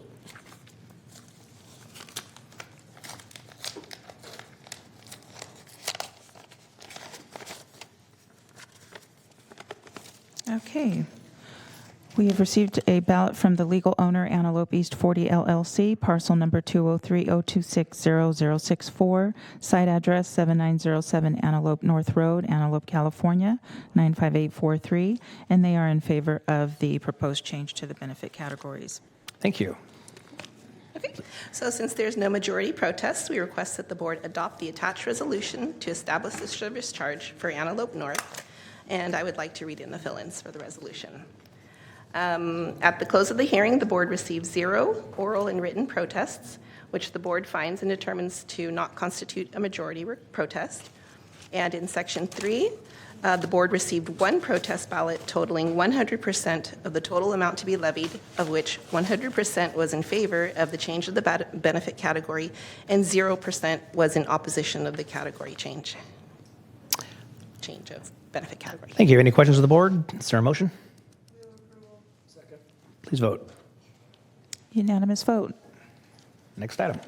For item 68, you're acting as a Sacramento County Water Agency. This is a public hearing to proceed with projects and levy assessments in Zone 13 of the Sacramento County Water Agency for fiscal years 24-25.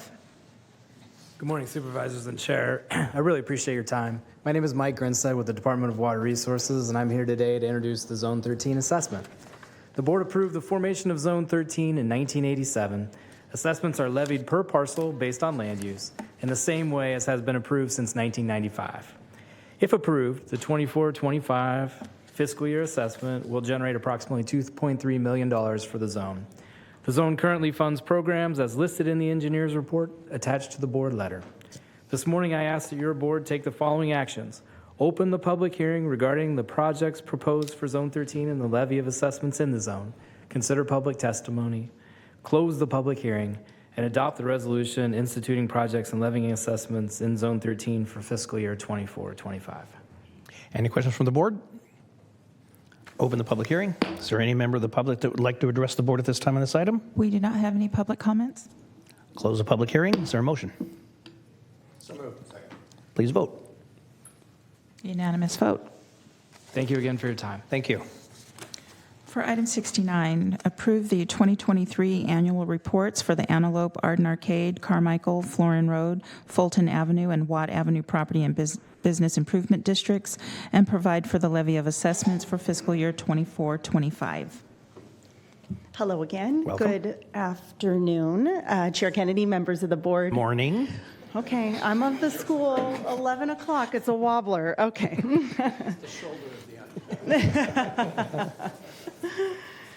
I hope that's the hardest part of this presentation. Okay. The item before you today is a request for approval of the annual reports for our 6 property and business improvement districts, as well as the approval of resolutions authorizing the levy of assessments for each P-bid for fiscal year 2024-25. Each PBID executive director has prepared a short presentation showcasing their district's accomplishments for the past year. Unfortunately, the executive director from Fulton Avenue PBID, Melinda Michael, cannot be with us today, but we do have a video presentation, and I will pop in when it's time for that to play. We will be taking the districts in alphabetical order, and it is my pleasure to introduce Mr. Chris Evans on behalf of the Antelope PBID.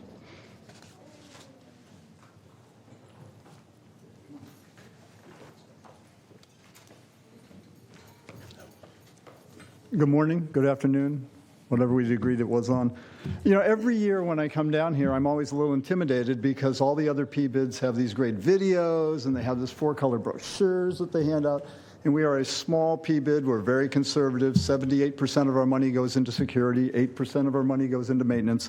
And so every year we just kind of come in and I draw pictures with my words and I amaze you with what I say. Except for the one year where I did sock puppets, and that didn't work. But anyhow, this year we got swag. I think we brought you some swag. So if you look in the bag, we're very, very excited. There's actually some ABC District mugs in there. And if you're ever in the ABC district and you're drinking coffee and you need security, the phone number's on the mug. And there's also some ABC district mouse pads. And if you're ever in the district using a mouse and you need security, the number's on there. And we we borrowed some bags from the North Sac Chamber to put them in so we could bring them here today. And we appreciate you guys. We really do. We are a very tight and security-focused chamber, and we focus on our mission. And we always want to start by telling you how much we appreciate you. We appreciate you. We appreciate your family. We know that you put in long hours here, but your family does too, and we appreciate that. This year, we're particularly excited because we just went through renewal. And more important, going through what you just went through with 80 Watt, when we did the renewal, we were doing a 10-year renewal. And being a PBID that's focused on security, we were very, very worried about what was going to happen 8, 9, 10 years down the road when 78% of our budget had to go into security, and how much money would we need to make that happen. And in order to do that, we produced our first ever video that we circulated through the PBID to the ownership of the properties, and I want you to see that video now.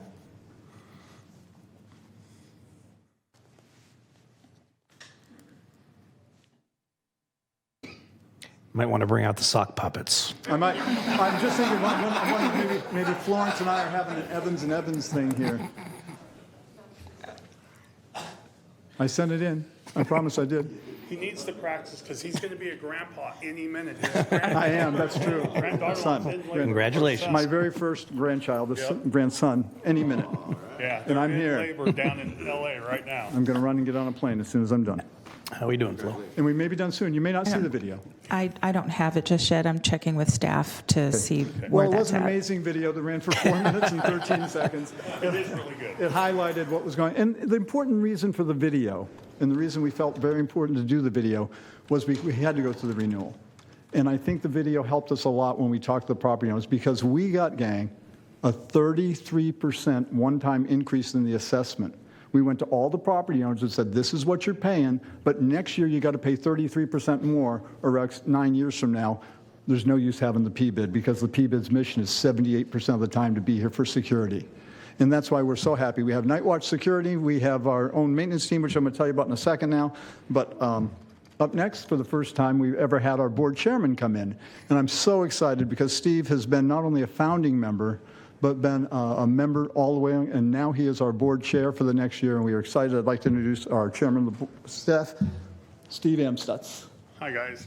The one thing I just wanted to get at and why I came with him was when we first, Jeremy that's at Winco Foods, him and I, and when we first started to get this PBID going, the idea of it and everything, and we went through, oh my gosh, it was so hard to get people on board. And now some of the people that were like, nope, I'm going to say no, no, no, they're now on our board with us because they've seen over the last 5 years what an amazing difference it's done in our community. And we barely, I think Sue might remember, but I think we barely passed with like 50.5 or 51% approval 5 years ago. And this time it was 83% approval with that big increase. Everybody's seen how amazing our community has looked in our business community there with having our maintenance guys and now having Michael and Kyle that are there cleaning up and all week long. It's just been a wonderful, and I live and work right in the heart of Antelope. Have for 21, I moved to Antelope to open my store 21 years ago, and we fell in love with the community, but we've seen the writing on the wall with all the debris and dumpings and everything else, and it's just been wonderful. And I wanted to thank all of you for supporting the PBIDs in all the communities, and especially Sue. You've been a rock star helping us in our community, and you're going to be missed when you retire. So thank you. Thank you. Thank you. And I just want to say that you just told a story that is representative of just about every single PBID out there. Yeah. There's always skepticism at first, and then they see the great work that's done. Yep. And then that's what you get. It's awesome. Thank you. And regarding the video, I will ensure that they're going to send you the all video. Board members will get it. Yes. And I just want to, in closing, I want to say this. You know, most of you know that near and dear to my heart is the program that we have in the River District, where I take people from homelessness and put them through 24 months into full-time employment. And I've been doing that in the River District now for 2 years. I am so excited. Thank you for your help, Sue. The Antelope Board has now brought in individuals from that program, and we've now moved them in to Antelope, and Antelope is starting the exact same program. And today I brought along two people that I want you to meet. Kyle Sullivan and Michael Smith are both individuals who started. Yeah, they're great. You really should. They're really great. Thank you. They actually started in the shelter system, and now they've worked their way into their own individual housing, and they're taking care of the Antelope area. And then very, very soon, Kyle's going to be moving into security, and someone else from the River District team will move into Antelope. We're excited because now the Florin District is also doing the same thing. So we're very, very excited that we're able to reach out, and I hope that at some point in the future, the board will consider that as PBIDs are formed, they all have some percentage of money that goes into maintenance. Maybe we should spend it on recovery and maintenance and recovery of people as well as maintenance in the district. And maybe that could be part of the PBIDs in the future. And again, just in closing, for the last in closing, Sue, we love you. Thank you so much for your help. I have never wanted to go to Arkansas, but I do now. And I so appreciate you. And Michael Middleton and staff, thank you so much for everything you've done for us this year. We've had a good year, and we're looking forward to 2024 and the Antelope District really expanding and growing and delivering our mission better for our team. And that's what we want to do. And we appreciate your support. Go get on a plane. Yeah, thank you. Before they go, can I say a couple words? Sure. Before you guys go away, I just want to say that it was not easy getting the ABC district established. In fact, it was a project that started with Supervisor McGlashan before my time. And when we came, we went through all kinds of iterations trying to make that work, and finally were able to get enough businesses to jump on board, and thank you to the businesses who did. But I just want to say to Chris and to the board, you've been more than you can't say more than a PBID, because every one of the PBIDs is that way. But you have a heart. And you're out there in the middle of the night talking with people who you've told me the stories about the fentanyl and the things you've seen, and you're doing something about it. And I'm really excited. I've been to the River District and had hamburgers with everyone, and they're all amazing. And I'm so excited that you're bringing it to Antelope. Thank you so much for all that you guys are doing. I can see why 80% voted yes. I was running to go see a grandchild, but now that you mentioned the burgers, I just want to remind you there's still 2 or 3 of you that have not been down for burgers on Friday. I'm looking at you. I'm looking at you. It's good burgers and great company. That's right. 11:30 to 12:30, Township 9 train station. Let me know a day ahead. I'll have a burger ready for you. Thank you, Chris. And I still don't want to go to Arkansas. Okay, but before we move on to the next, I do want to apologize for the video link issue, and we'll make sure everybody gets a copy of that. Thank you. Next up, we have our Art and Arcade PBID.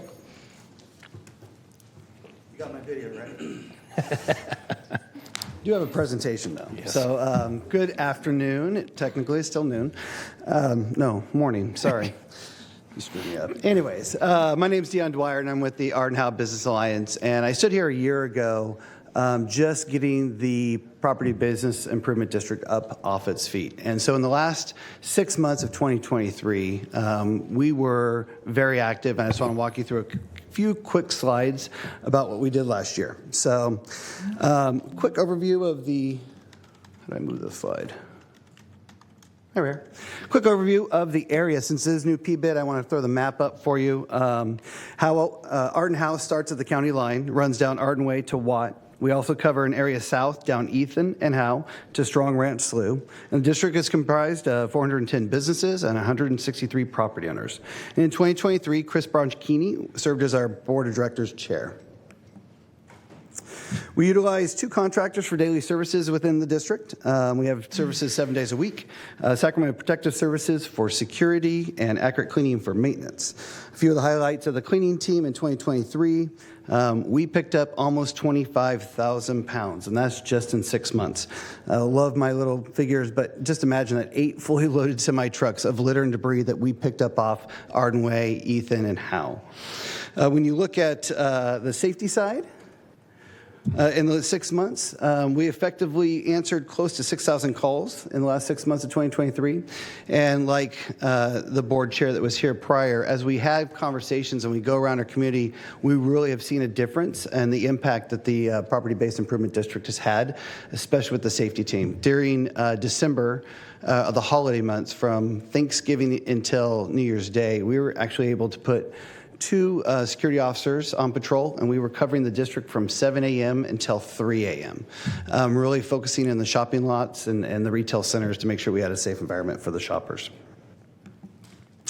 The district has been actively engaging the community. We completed our first business walk. We hosted our first mixer, and thank you, Supervisor Desmond, for speaking at both of those events. We've been holding monthly community business watch and organized retail theft meetings with our law enforcement partners, and we've been bringing the business community together collectively to help address those issues. And in our district, we're seeing organized retail theft and we're seeing backflow water meter theft, which is really plaguing some of our larger either office tenants or retail tenants. And so we're working collectively with the district attorney's office and with local law enforcement.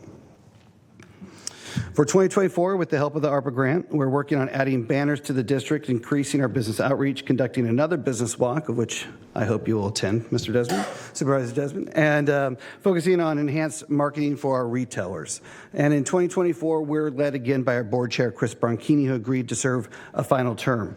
Beth Hassett with Weave and Debbie McCain with Total Beauty Experience have also joined our board to provide retail guidance. And then last but not least, I want to thank the Board of Supervisors for the consistent support and the cooperations of our local agencies and law enforcement, without of which we would not be successful. And of course, the economic development team who holds our hand to make sure that we are compliant in all avenues. So any questions? Any questions? Mr. Desmond.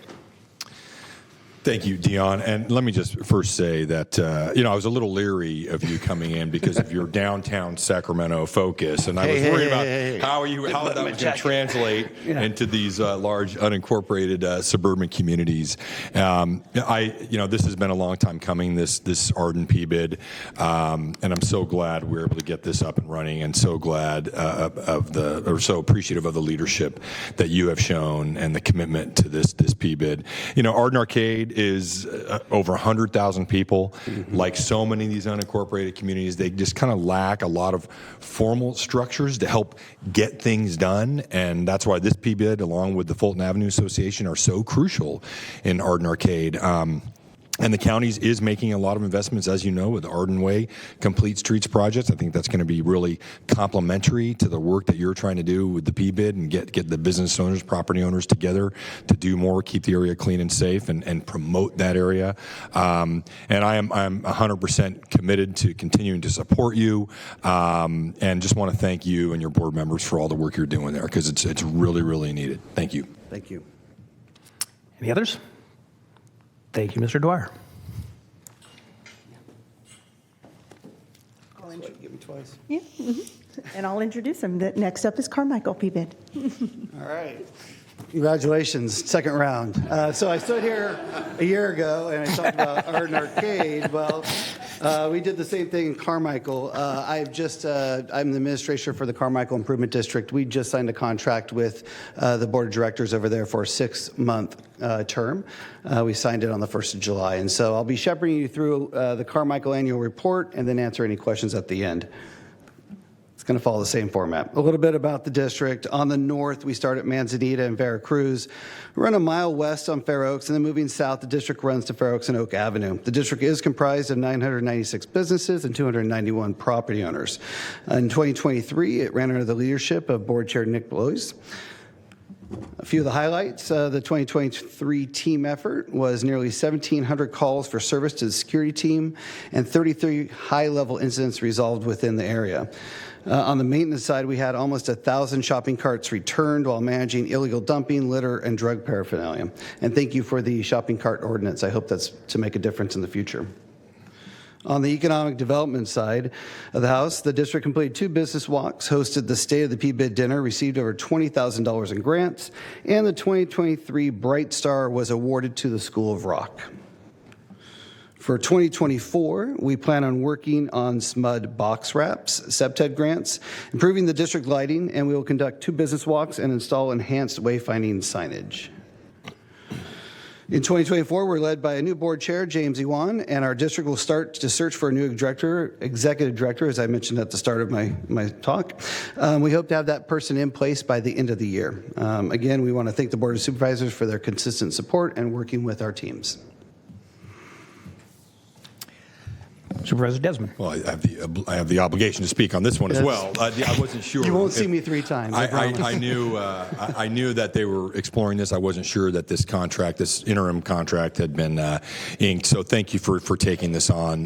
This PBID has been around for a long time. I've struggled with some leadership over the years, so I really appreciate you stepping up and helping us find a good executive director for the PBID.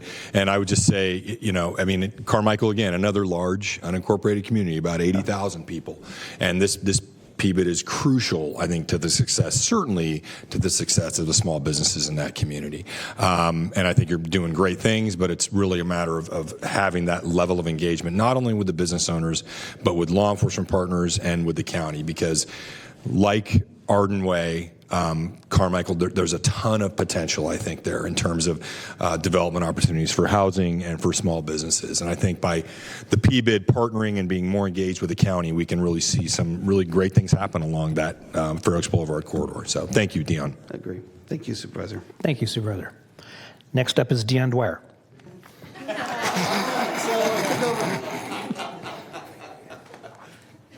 I was going to do that same joke. Okay, next up, we have Florin Road PBID.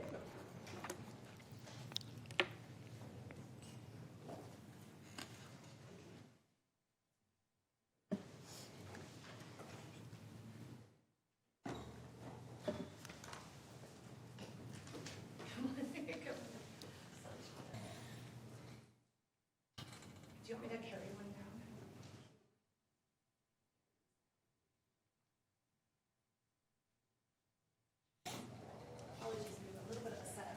This year.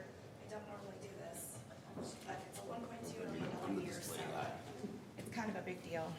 It's a big deal year. We'll just put anime one. There we go. We've got one more piece coming.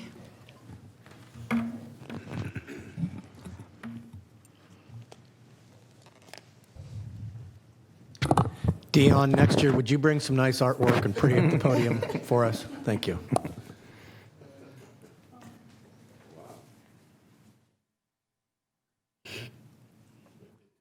Thank you. Thank you so much. Thank you. Are we still morning? Here it is. Okay. Good morning, Sacramento County Board of Supervisors. My name is Corey DeRue, and I'm the Executive Director of the Florin Road Partnership. Our Florin Road Community Beautification Project, in partnership with the City of Sacramento, Florin Square Community Development Corporation, and the Sojourner Truth African Heritage Museum for the Clean California Caltrans $1.2 million grant is nearly complete. Begun in 2022 and wrapping up in late 2024, our program will have launched 4 new murals, 37 new youth-designed art banners, 11 Big Belly trash wraps, 18 cigarette towers or trash cans for businesses to use, weekly student-led litter surveys. I believe you met our Hooked on Fishing kids earlier. Those are our kids. Weekly student-led litter surveys, quarterly community cleanup events, and extensive marketing. Up next, 6 trees, 100 drought-tolerant landscape plantings, 26 artistic chairs, as we brought a sample for you today, and seating for 20 people at the certified Florin Certified Farmers Market at the Light Rail Florin Station. Say that 5 times fast. We do have a very short video for you today to show what we've got, but I would like to introduce you to my friend Shauna McDaniels, who joined me here today by invitation. She is the founder and the brain of the Sojourner Truth African Heritage Museum, proudly housed in the Florin PBID district. Please, Shauna. Greetings. How are you doing today? Again, yes, my name is Shauna McDaniels, and I am a visual artist, a muralist, and an art educator. Our team of artists at the museum, we worked extremely hard for the past 30 years to help beautify our community with murals and public art.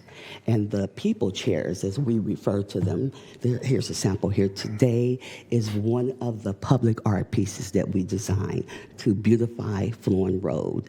Now, this is a sample piece that was done originally in wood, and we did these pieces for the Mack Road Valley High Community Center. But the chairs didn't last, so we went back to the drawing board, and we met with a metal artist, and now we're going to be presenting 26 large metal chairs down Florin Road. And we're talking about 20 are 8-foot chairs and 6 are 11-foot chairs. And these are some of the paintings. Some of the paintings that we have here today are all dedicated to artists of the Harlem Renaissance. We have Alfredo Martinez, Anna Mae Wong. We're going to have one of Frida Kahlo, and we have Lois Mailou Jones. We also call these the Harlem chairs, so you might hear me calling them that. This one in particular was sat in by Governor Newsom when he came to Luther Burbank High School for one of our launch programs for this California Clean Grant. This right here is a famous artist during the Harlem Renaissance. So you will see this chair as a 10-foot chair. The seat of the chair will probably start about right here and goes way up into the sky here. So this will be the chair. When people see it, they'll see it as Mr. Martinez will have a QR code on it, and the public will learn about these amazing artists from the Harlem Renaissance. Lois Mailou Jones was another famous artist. We have Jackson Pollock. We have a number. We have a lot of artists and a lot of influencers that have really changed the course of our history. Yes. So we're going to show this short video, if you don't mind. Metro Cable, can you play the video now?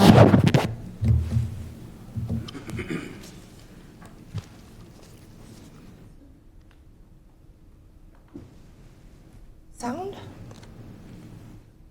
There's usually sound. Yeah, usually it's saying We're- something. We can't hear the sound.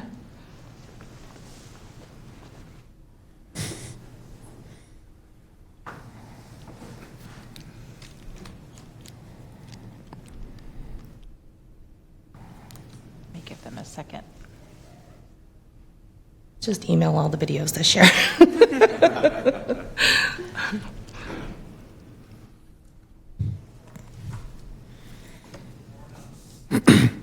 Note to Dion, don't bring a video next year. Chairs and art.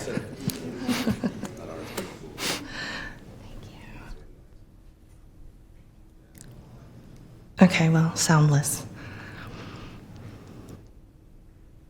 Improvement district, and our main goal is clean and safe every day to make our district feel welcoming and inviting for anyone who wants to come here. We have over 300 properties and over 500 businesses, and so we are there for every one of them. With the Clean California Grant, we have several projects that are completed and others that are expected to be completed by December. At this point in time, we have already launched all of our Big Belly solar trash compactors for the trash wraps. So we've added a cigarette stub plate so folks can put their cigarette out and put it into the Big Belly before causing problems in our community. We've also done 4 murals that are all multicultural. They represent this beautiful tapestry that is South Sacramento. We have such a multicultural community, and it's really amazing to have this art on the side of Food Max that represents our grandmothers quilting together in multiple communities, stitched together as one, which is really who we are. It's a really powerful message to the community that not only are we here, but we're here to stay, and we're going to be here with you for the whole thing. That's the nature of Florin Road. we all help each other. It's been that way, as I understand it, for a very, very long time. I've talked to people who grew up here, and they have fond memories of Florin Road and the community. And so we hope that we can continue that tradition as we grow it. I own Oxford Street men's clothing store from 1978, and my wife, which was a great help to run the store together. I tell you what, no exaggeration, this is the best area. I lived all my life here. People come here. I know people who they're young, now their children come over to buy from us. And that's honest truth. We are hoping for a lot more improvement. We still need a lot of big companies to come to the area. We need a lot of coffee shops. All that you need to improve the area a little more. And we are hoping that will happen soon. One of the unique aspects of Florin Road in our district is the fact that we have so many restaurants and food choices that will just blow your mind. They shop the local farmers market for the fresh produce right here. And our farmers market contains some of the most unique and diverse food groups that you can find anywhere else at any other farmers market in Sacramento. We've recently welcomed one of our newest property owners to the district. Ethan Conrad Properties recently purchased the former Sears building in the Florin Mall site. As a company, Ethan Conrad has looked at the Florin Road as a large opportunity for us to expand, to grow. We see a lot of future potential here in this market. To make Florin a place where people want to come to is bringing the businesses here that will draw people from other parts of Sacramento, but also marketing this region. I do know that the Florin Road Partnership is really heavily a part of that, is raising the awareness of the great value we have right here in South Sacramento. We're really excited about the former Sears site becoming developed. It's been an eyesore for quite a number of years. We have Raising Cane, who has signed lease to take a parcel on the property. Pollo Camperos. We have Quick Quack Car Wash. And with every property we buy, we look at what can we do to enhance and bring value to this community. And that's exactly what we're doing.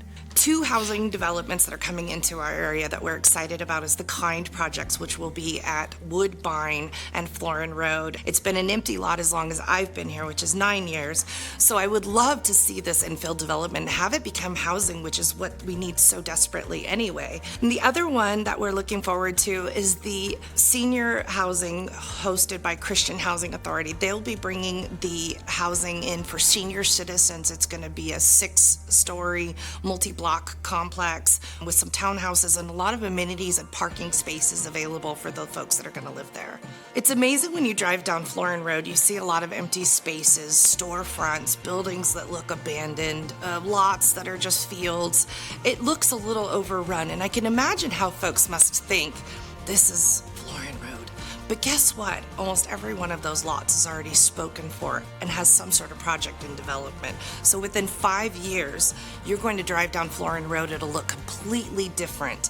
And so with all of these projects that are coming online, launching, growing, developing, and coming out, we are becoming that phoenix that continues to rise.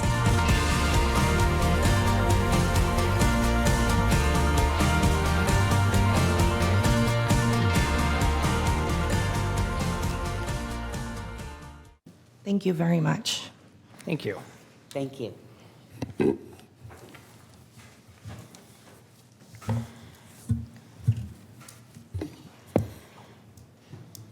Mr. Chair, I will like to make an announcement for the next video for Fulton Avenue. Due to copyright issues, that video will not have any sound. Well, it's the music. It's the Bruno Mars music. Mm-hmm. Sorry. Okay. But I'm a Bruno Mars fan. So am I.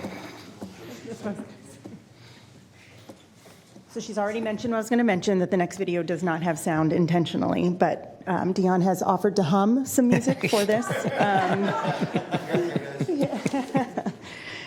So this is the Fulton Avenue P-bid. I wish I had really great things to say. It was very last minute that Melinda couldn't join us because she's sick, but we will cue the video. Thank you.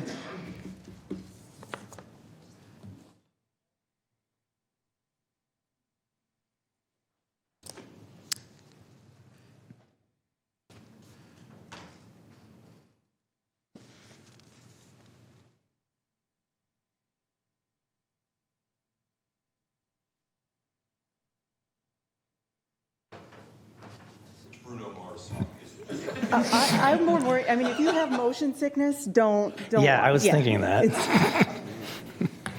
It's really cool, but.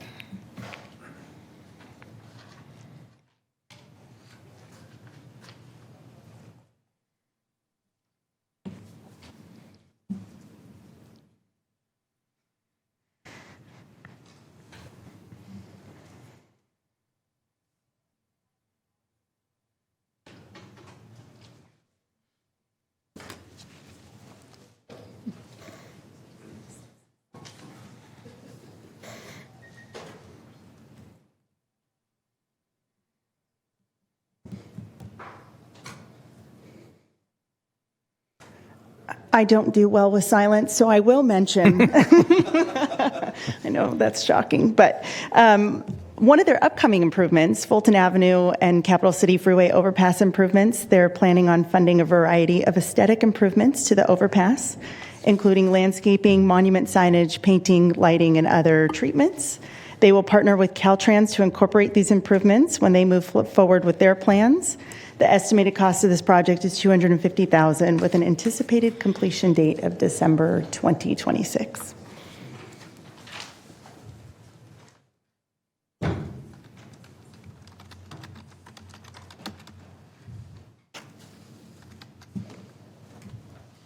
And Mr. Chair, if you don't mind while we're watching this, I'm sure if Melinda were here, she would also mention the amazing support from District 3.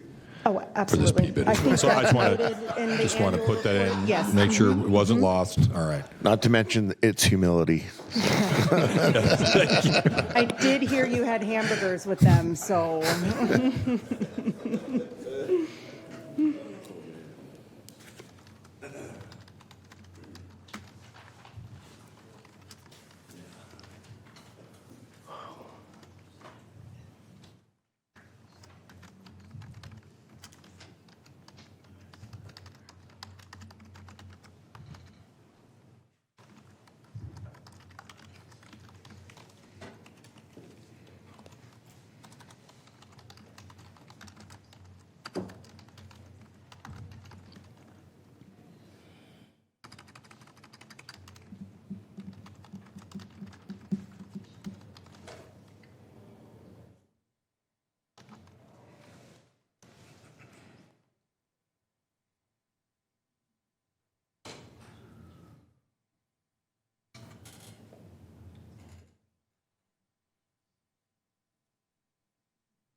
This is all my prep for the air show.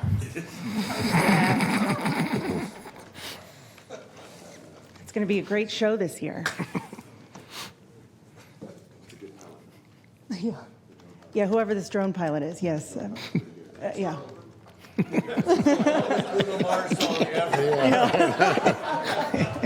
Mike, what was the song? Do you remember? No? Okay. There it is. Yeah, the extended cut. Okay. Next up, Watt Avenue PBID. Oh, all right. Yeah. Warmed up. We went from silence to real loud. Here we go. Okay. All right. Good day. So that's how I get past the morning or after. Just say, good day. Top of the morning. All right. I got to get my little setup here first. Here we go. I got to set myself up. All right. There. I'm set. All right. I'm going to, I have a theme. The theme of this report is Be the Light. So I'm going to read a quick story. If you want, feel free to open your gifts at this moment as I read. If you feel inclined to, you don't have to. But I'm just going to read this. And before I do that, I do want to take a quick pause. He doesn't know I'm going to do this, but I'm going to get this for the cameras. This is specifically, there is a major change happening within our board. And I'd be remiss if I didn't address it and say something about it. Mr. David Coonan, who is owner of Recycling Industries, which is now Republic Services, will be being phased out of our board. He is one of the founding members of the PBID, and I'm going to put this up here because when I came onto this PBID about 2 years ago, didn't know anything which way was up. David took me under his wing, helped me kind of figure things out because they didn't have an executive director for about 9 months to a year or so. So each director kind of took the pieces, put them together sort of thing, and then David was one of the main directors that kind of said, hey, Jason, here's the ropes. And he actually was the first person to bring me here when I still didn't know anything, and I just said, hey, here I am. So what I will do, I just want to say publicly, David, thank you. And I actually have a card that the board, we've all signed it, but I want to make sure it gets around to you as well. And if wherever you can find, front, back, whatever, if you would sign it, I think he'd really appreciate it. And I just want to make sure that I do acknowledge him because for what's in largely part, he was one of the big figures in forming the PBID, which I'm here representing. So I just want to acknowledge. Thank you, David Coonan, for all your work. So I want to just say that real quick. All right, on to the story. Let me set the stage. Bill was driving home one evening on a 2-lane road. Work in this small Midwestern community was slow, and it was slower than his beat-up Pontiac, as a matter of fact. But he never quit looking. Ever since the factory closed, he'd been unemployed, and with winter raging on, the chill was setting in. It was a lonely road. Not many people used it. It was starting to get dark, and light snow flurries were starting to come down. But he knew the road well, so it was easy for him to notice an elderly woman standing on the side of the road looking stranded. He pulled over to see if she needed any help. As he pulled over in front of her Mercedes-Benz and got out, he smiled with a smile on his face. She still had a worried look on her face. No one had stopped for the last hour or so. Was he going to hurt her? He didn't look safe. He looked dirty, he looked poor, he looked hungry. He could see that she was frightened and worried. So he said, ma'am, I'm going to go ahead and take care of your car. Why don't you go in your car right now and stay warm while I see what's going on? By the way, my name is Bill. Soon, he had a flat tire that she had experienced fixed. After tightening the lug nuts and after finishing crawling underneath, getting everything done, scratching his knuckles and all that, she rolled down the window and said, I just have to tell you I'm so excited and so pleased. I can't thank you enough for coming to my aid. I didn't know what would happen if no one were to stop. How much do I owe you? Bill just smiled as he closed her trunk. He said, you know what? I never thought twice about the money. This is not a job to me. I'm just helping someone in need, ma'am. If you really want to help, then pay it forward. He waited for her to drive off into the twilight, then got in his own car and went home. A few miles down the road, the lady saw a small cafe. She went to grab a bite to eat, take the chill off before she made the last leg of her trip. It was a dingy-looking restaurant run down with very few customers. Her waitress came over and brought her a clean towel to dry and wipe her hair from the snow and the weather outside. She had a very sweet smile and a pleasant disposition, despite being on her feet all day. The lady noticed that the waitress was nearly 8 months pregnant as well. But she never let the strain and aches change her luminescent attitude. The elderly lady wondered, how could someone with so little be so giving to a stranger? Then she remembered Bill.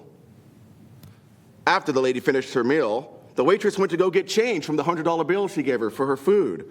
But as the waitress disappeared, the lady slipped out and was gone.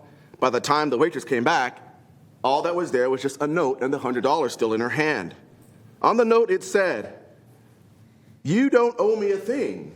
I've been there too.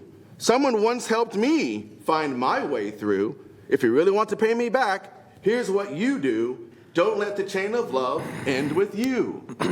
That night, when she got home from her work, she climbed into bed and she was thinking about the money in her hand and the note the lady had written. How could she have known how much her and her husband needed it? With a baby due next month, it was going to be hard.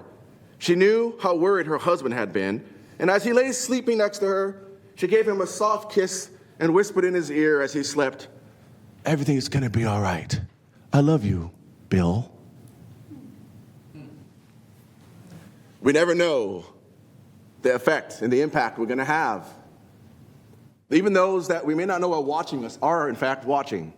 So as I give you this report here, and we're talking about being the light, it's because there are a lot of dark times out there. It's still dark for many people, and it's rough. It's rough. I jokingly say it, but it is. I call Watt Avenue kind of the jungle a little bit. It can be a little rough. There was a point in time last month that there were about 5 or 6 reports of nefarious and things happening that were not good. And my district was 3 of them. There was a lot going on there. There's a lot of people that are struggling. They're hurting. They need help. I'm actually very inspired by some of the folks that came earlier that talk about the youth and talk about how we can support them and keep them on a path so they don't end up on the streets. And then again, we've talked about the safe state communities and those other things where the wraparound services are going to be there. I'm actually encouraged because it means that there's going to be a whole lot of help right in the middle of my district. All those personnel, all those people with a heart for caring, a heart for an attitude of gratitude, and a heart of benevolence, as I say. So with that, we'll go quickly through this. And then I'll get to my video, which is nowhere near as professional as some of the other ones, but I want to make sure we can get through it. So let's see, 2023. We'll jump right in. The water is warm. So 2023, we are in our third year of a 10-year renewal. So obviously for us, you can see we're a small PBID, right?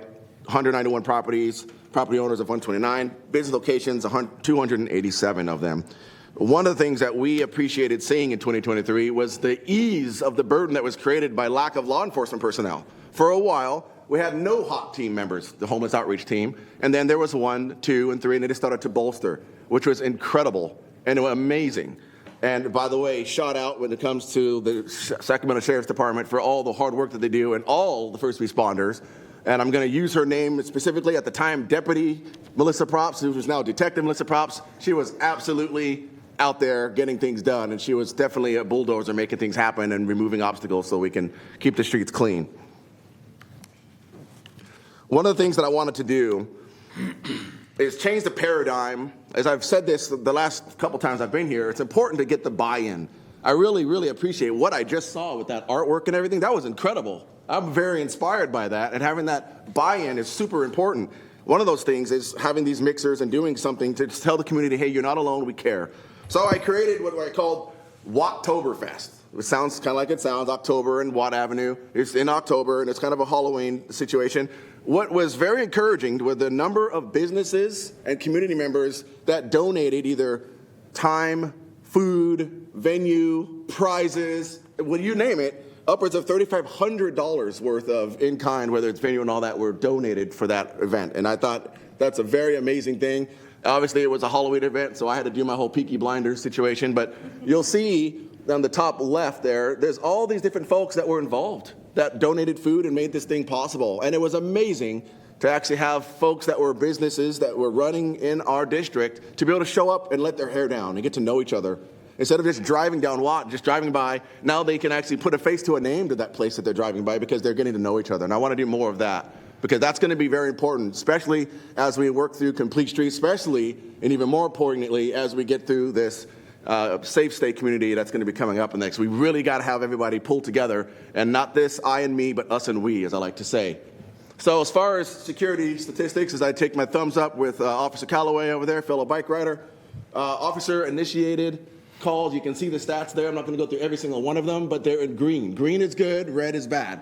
We're seeing a big, big difference. Now, this is from our security statistics, and the green is good because of the absolute incredible work done by law enforcement. Our security is only as good as the support they can get by law enforcement, who obviously work within the bounds of whatever the laws allow.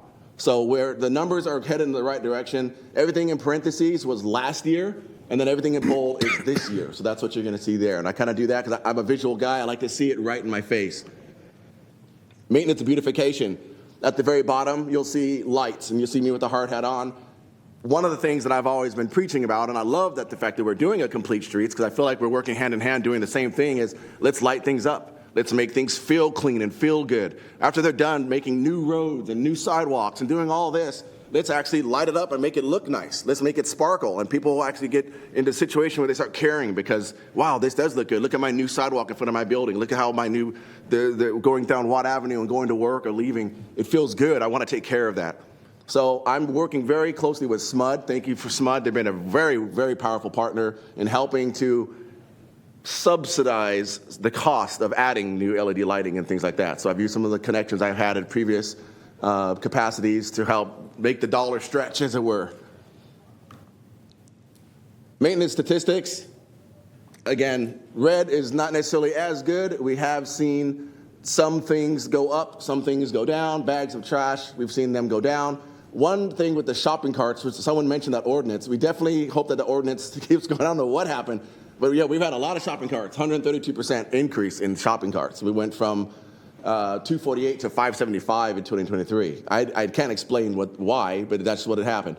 Now, one thing I do want to point out, if you look at hazardous items went down 44%, 804 last year to 451.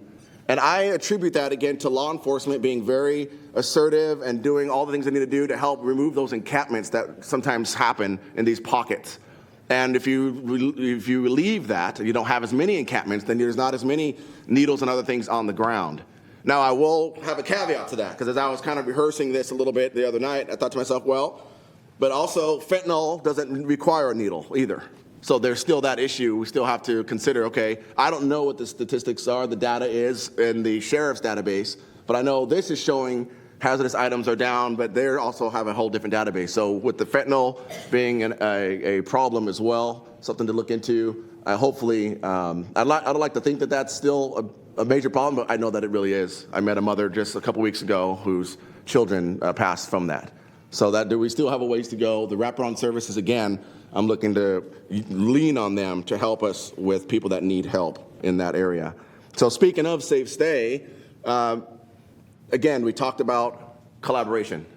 You are a very, very large part of it, right? You hold the keys to doors that open it up so people like us can go through them. You help me remove obstacles or go up through and around them. And then also Chamber of Commerce. There's Emily there. You can see her and sitting with one of her tiny homes in the middle picture at the bottom there. I think that's the Florin Road location. I was there for that opening just to kind of check things out and see what I might be looking forward to. And then getting other communities like the BOMA. Had the pleasure of being one of the keynote speakers there. And I looked at that room and I told the room, I said, hey, when I look out of this room, the BOMA, the Business Owners and Managers Association, so I don't see business owners and managers. I see coaches. I see mentors. I see people that have the capacity for those youth and other people to say, hey, there is something different for me than just being on the streets or just twiddling my thumbs or who knows what. So I think it's very important to get the business owners and people that had a plan, they had a goal, and they've had some successes and accomplishments to say, hey, you can also do the same thing, young person, or even if they're not young, they just fell off the wagon. You can get back on it and you can make yourself a success. So specific projects, obviously I've mentioned it again, there's a Safe Stay that we're going to be looking forward to. I am looking forward to it because I think it's going to be something that's going to be very helpful if it's done right, obviously, right? If we have all this wraparound service, I'm going to say it again. If it's done right and executed properly, it will be a dramatic, powerful, and effective measure in helping people to rehabilitate themselves. And I don't want to take for granted that, yes, there can be some concerns if it is not executed or implemented properly, that, yes, there is the potential that something could possibly go wrong. But as I tell all the business owners and people that call me that are kind of freaking out or, oh, my goodness, is this going to work? Say, okay, look, 90 seconds, you can say whatever you want. I'm not going to say one word. You can be mad, you can complain, whatever you want to do. After 90 seconds, let's get to work and see how can we work together to help facilitate the success, because this is happening, period. So let's be a part of the solution, not part of finding reasons why it can't. Let's find reasons how it can. All right, I'm going to skip down really quickly to the goals and objectives, because some of them are already done. So we've adjusted the budget category. Number 2, I'm excited. Woohoo, we did that. Check that one off. And then recruiting a diverse board, that's going to be critical as well. I feel extremely honored and blessed to have a very tight board. We have a good time at our board meetings, and there are many meetings, but I'm really glad that we don't have like a formal HR department that's in there. We start cutting it up and having a good time. We just have a good time. We're like a family. And I think you have to be that way when you have those hard days and you say, man, am I making even a difference? Is this even mattering? Well, it does matter. And it matters to have people that have your back and you have theirs, that you can say, man, this was tough. Yeah, I know it was tough, but tomorrow's a new day. And let's keep fighting the fight, because it's worth it, because they're worth it, and you do make an actual difference. Even if you go home beat up sometimes, just understand you are making a difference. Whether you actually see it or not, it's a fact. If you have a heart for it, it's going to pay off, and it's going to actually help affect others who will get on board as well. So that's the nutshell of that. My video is not as professional. I don't have drones or anything like that. I'm not a videographer. It's kind of broken up into 3 sections. What you're going to see here, the first section, it's going to be uplifting and all the Jason, exciting and all that. That's fine, because we need that. We do need to feel like we're having some successes. Then you're going to see it change. because there's still work to be done, though. While we're having a good time, there's still some work to be done, and I'm going to show some things in the video for that. And at the very end, there's a call to action, change the world one day at a time. So with that, hopefully my sound works. If not, I don't mind singing or something. I'll figure it out up here. We'll see what happens. Metro, if you can, lodge that video after all.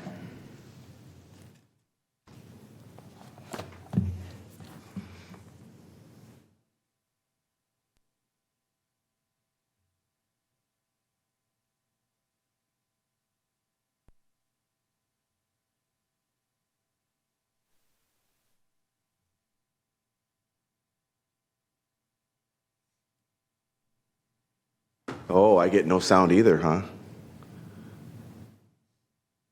Do we have sound? Maybe? Metro, we don't have any sound.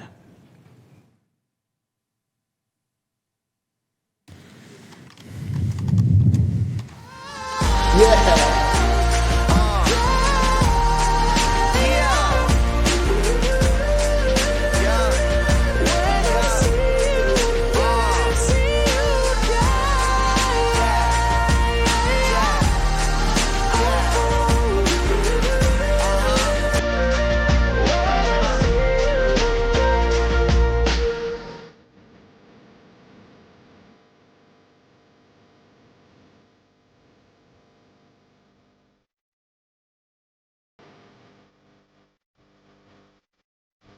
That's from the Shine Grant.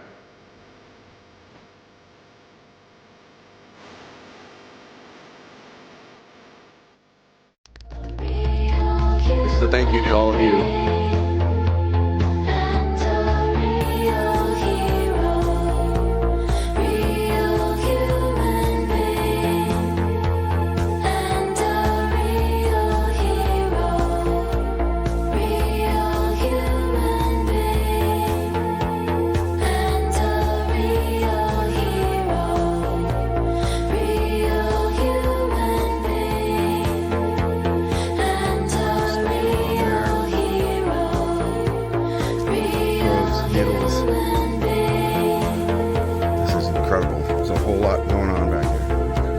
So it's the hottest day of the year as of today, as of right now. Like 103 or whatever it is today. We're just trying to figure out what's next. So this is a difficult situation, right? They come in, but then there needs to be an exit strategy for them to come out. How bad do the rooms get when they're done? Oh my word, what the heck? What the, what? What? I don't know. They didn't check in like this. No. No. So they don't bring it, it's not, well, they don't come with it. No. So they just, it just collects? Look like it. This we deal with like once a month. Oh man. Oh man. Wow.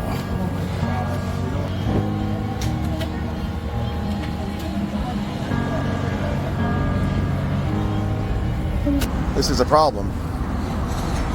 They don't show up with this much stuff, but then they end up accumulating this much stuff. What are we supposed to do? How do we actually make this thing work? And what are the rules? Wow, what the heck?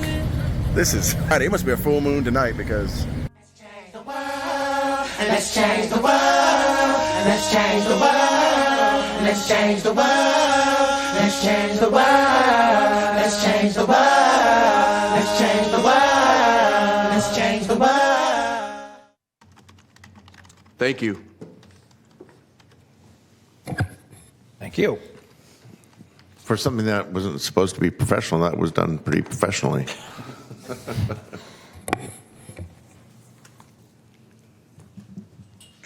Supervisor Desmond. So I won't repeat myself, but I mean, thank you, Jason. I just made a few comments at the other item.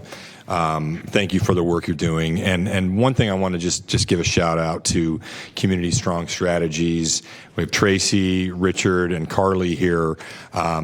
We're able to take some ARPA funds, District 3 ARPA funds, to enter in a contract with Community Strong Strategies to provide strategic capacity building and other assistance to the PBIDs in District 3 and several of the chambers of commerce. So I really appreciate you being here today and appreciate the support support you provide to Watt, Carmichael, Arden, and Fulton Avenue Association. I think I've heard a lot of feedback from the directors, both from the PBIDs and the chambers, that it's really making a big difference. So just want to give you a shout out and thank you for your work as well. Absolutely, I second that. And that will be on my report for next year of 2024, is what they're doing, because it's incredible. And I thank you very much for that. Thank you. Thank you. Okay.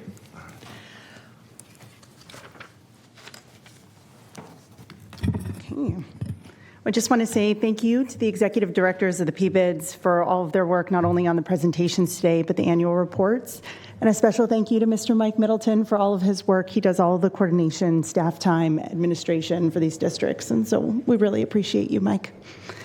At this time, staff would like to recommend the approval of the annual reports and resolutions to authorize the levy assessments for fiscal year 2024-25.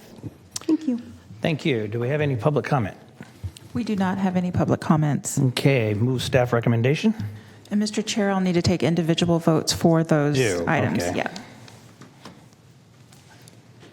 So this is for Antelope. Yes, move approval. Is there a second? Thank you. Unanimous vote. Arden Arcade. Move approval.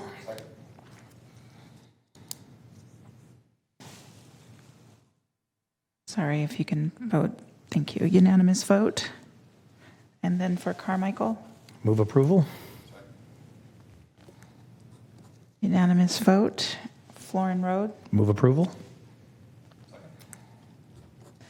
Unanimous vote. And then Fulton. Move approval. Unanimous vote. And finally for Watt. Move approval. Unanimous vote. Thank you. Thank you. Next item. Okay, for item 70, this is the Board of Supervisors appointment from own ranks to the Area for Agency on Aging Governing Board. And so the recommendation, we're talking about Area for Agency on Agency Board for District 5's alternate seat. I would like to replace my alternate and appoint Lisa Klotz and waive process. Okay. Second.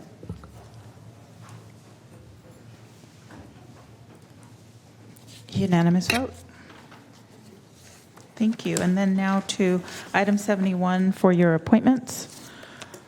You're continuing to July 23rd, the Disability Advisory Commission and Home Supportive Services Advisory Committee, Orangeville Community Planning Advisory Council, Sacramento County Youth Commission, Sacramento Housing and Redevelopment Commission, continuing to August 6th, Antelope Community Planning Advisory Council, Cordova Community Planning Advisory Council, Developmental Disabilities Planning and Advisory Council, Fair Oaks Community Planning Advisory Council, First Five Commission, Sacramento County Alcohol and Drug Advisory Board, Sacramento County Treasury Oversight Committee, South Sacramento Area Community Planning Advisory Council.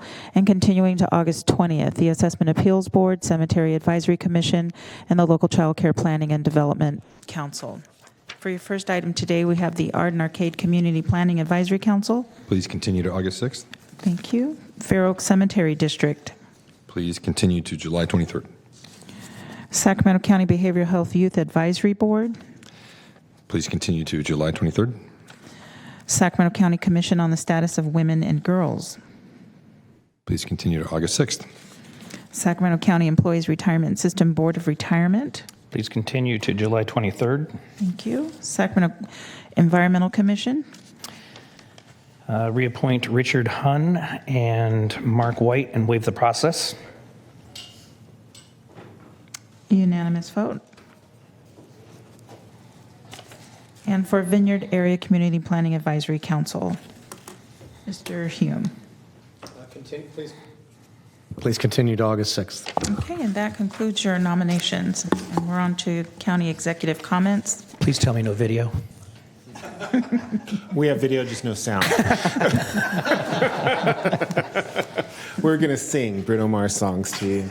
No, I just two quick announcements, and I know I'm not going to be as passionate as Darcy Brewer is, the executive director of the Air Show. But just as a reminder, this weekend is the California Capitol Air Show. This is something that we partner with. Sacramento County partners with the City of Rancho Cordova.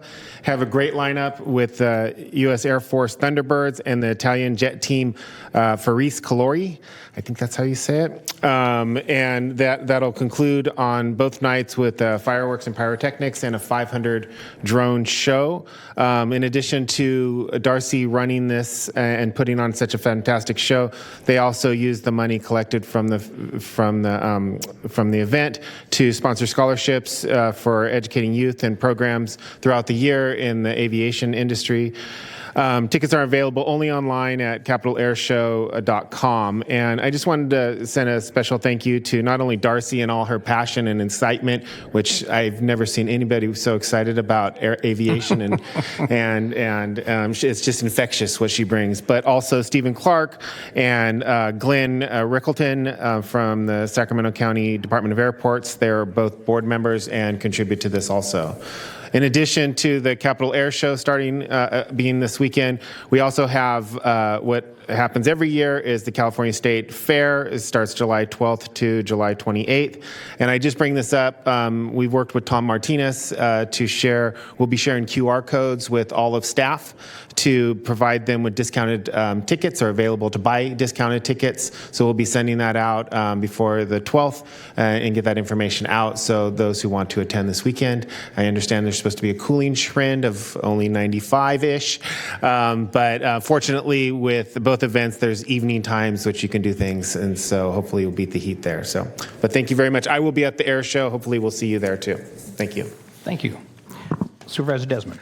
I just want to comment. Thank goodness it won't be 113 degrees when the chair jumps out of a perfectly good airplane at the air show. We have any other comments from the board? Just related to that, I'd say if at first you don't succeed, maybe parachuting isn't for you. Yes. Thanks for that. Any others? Okay.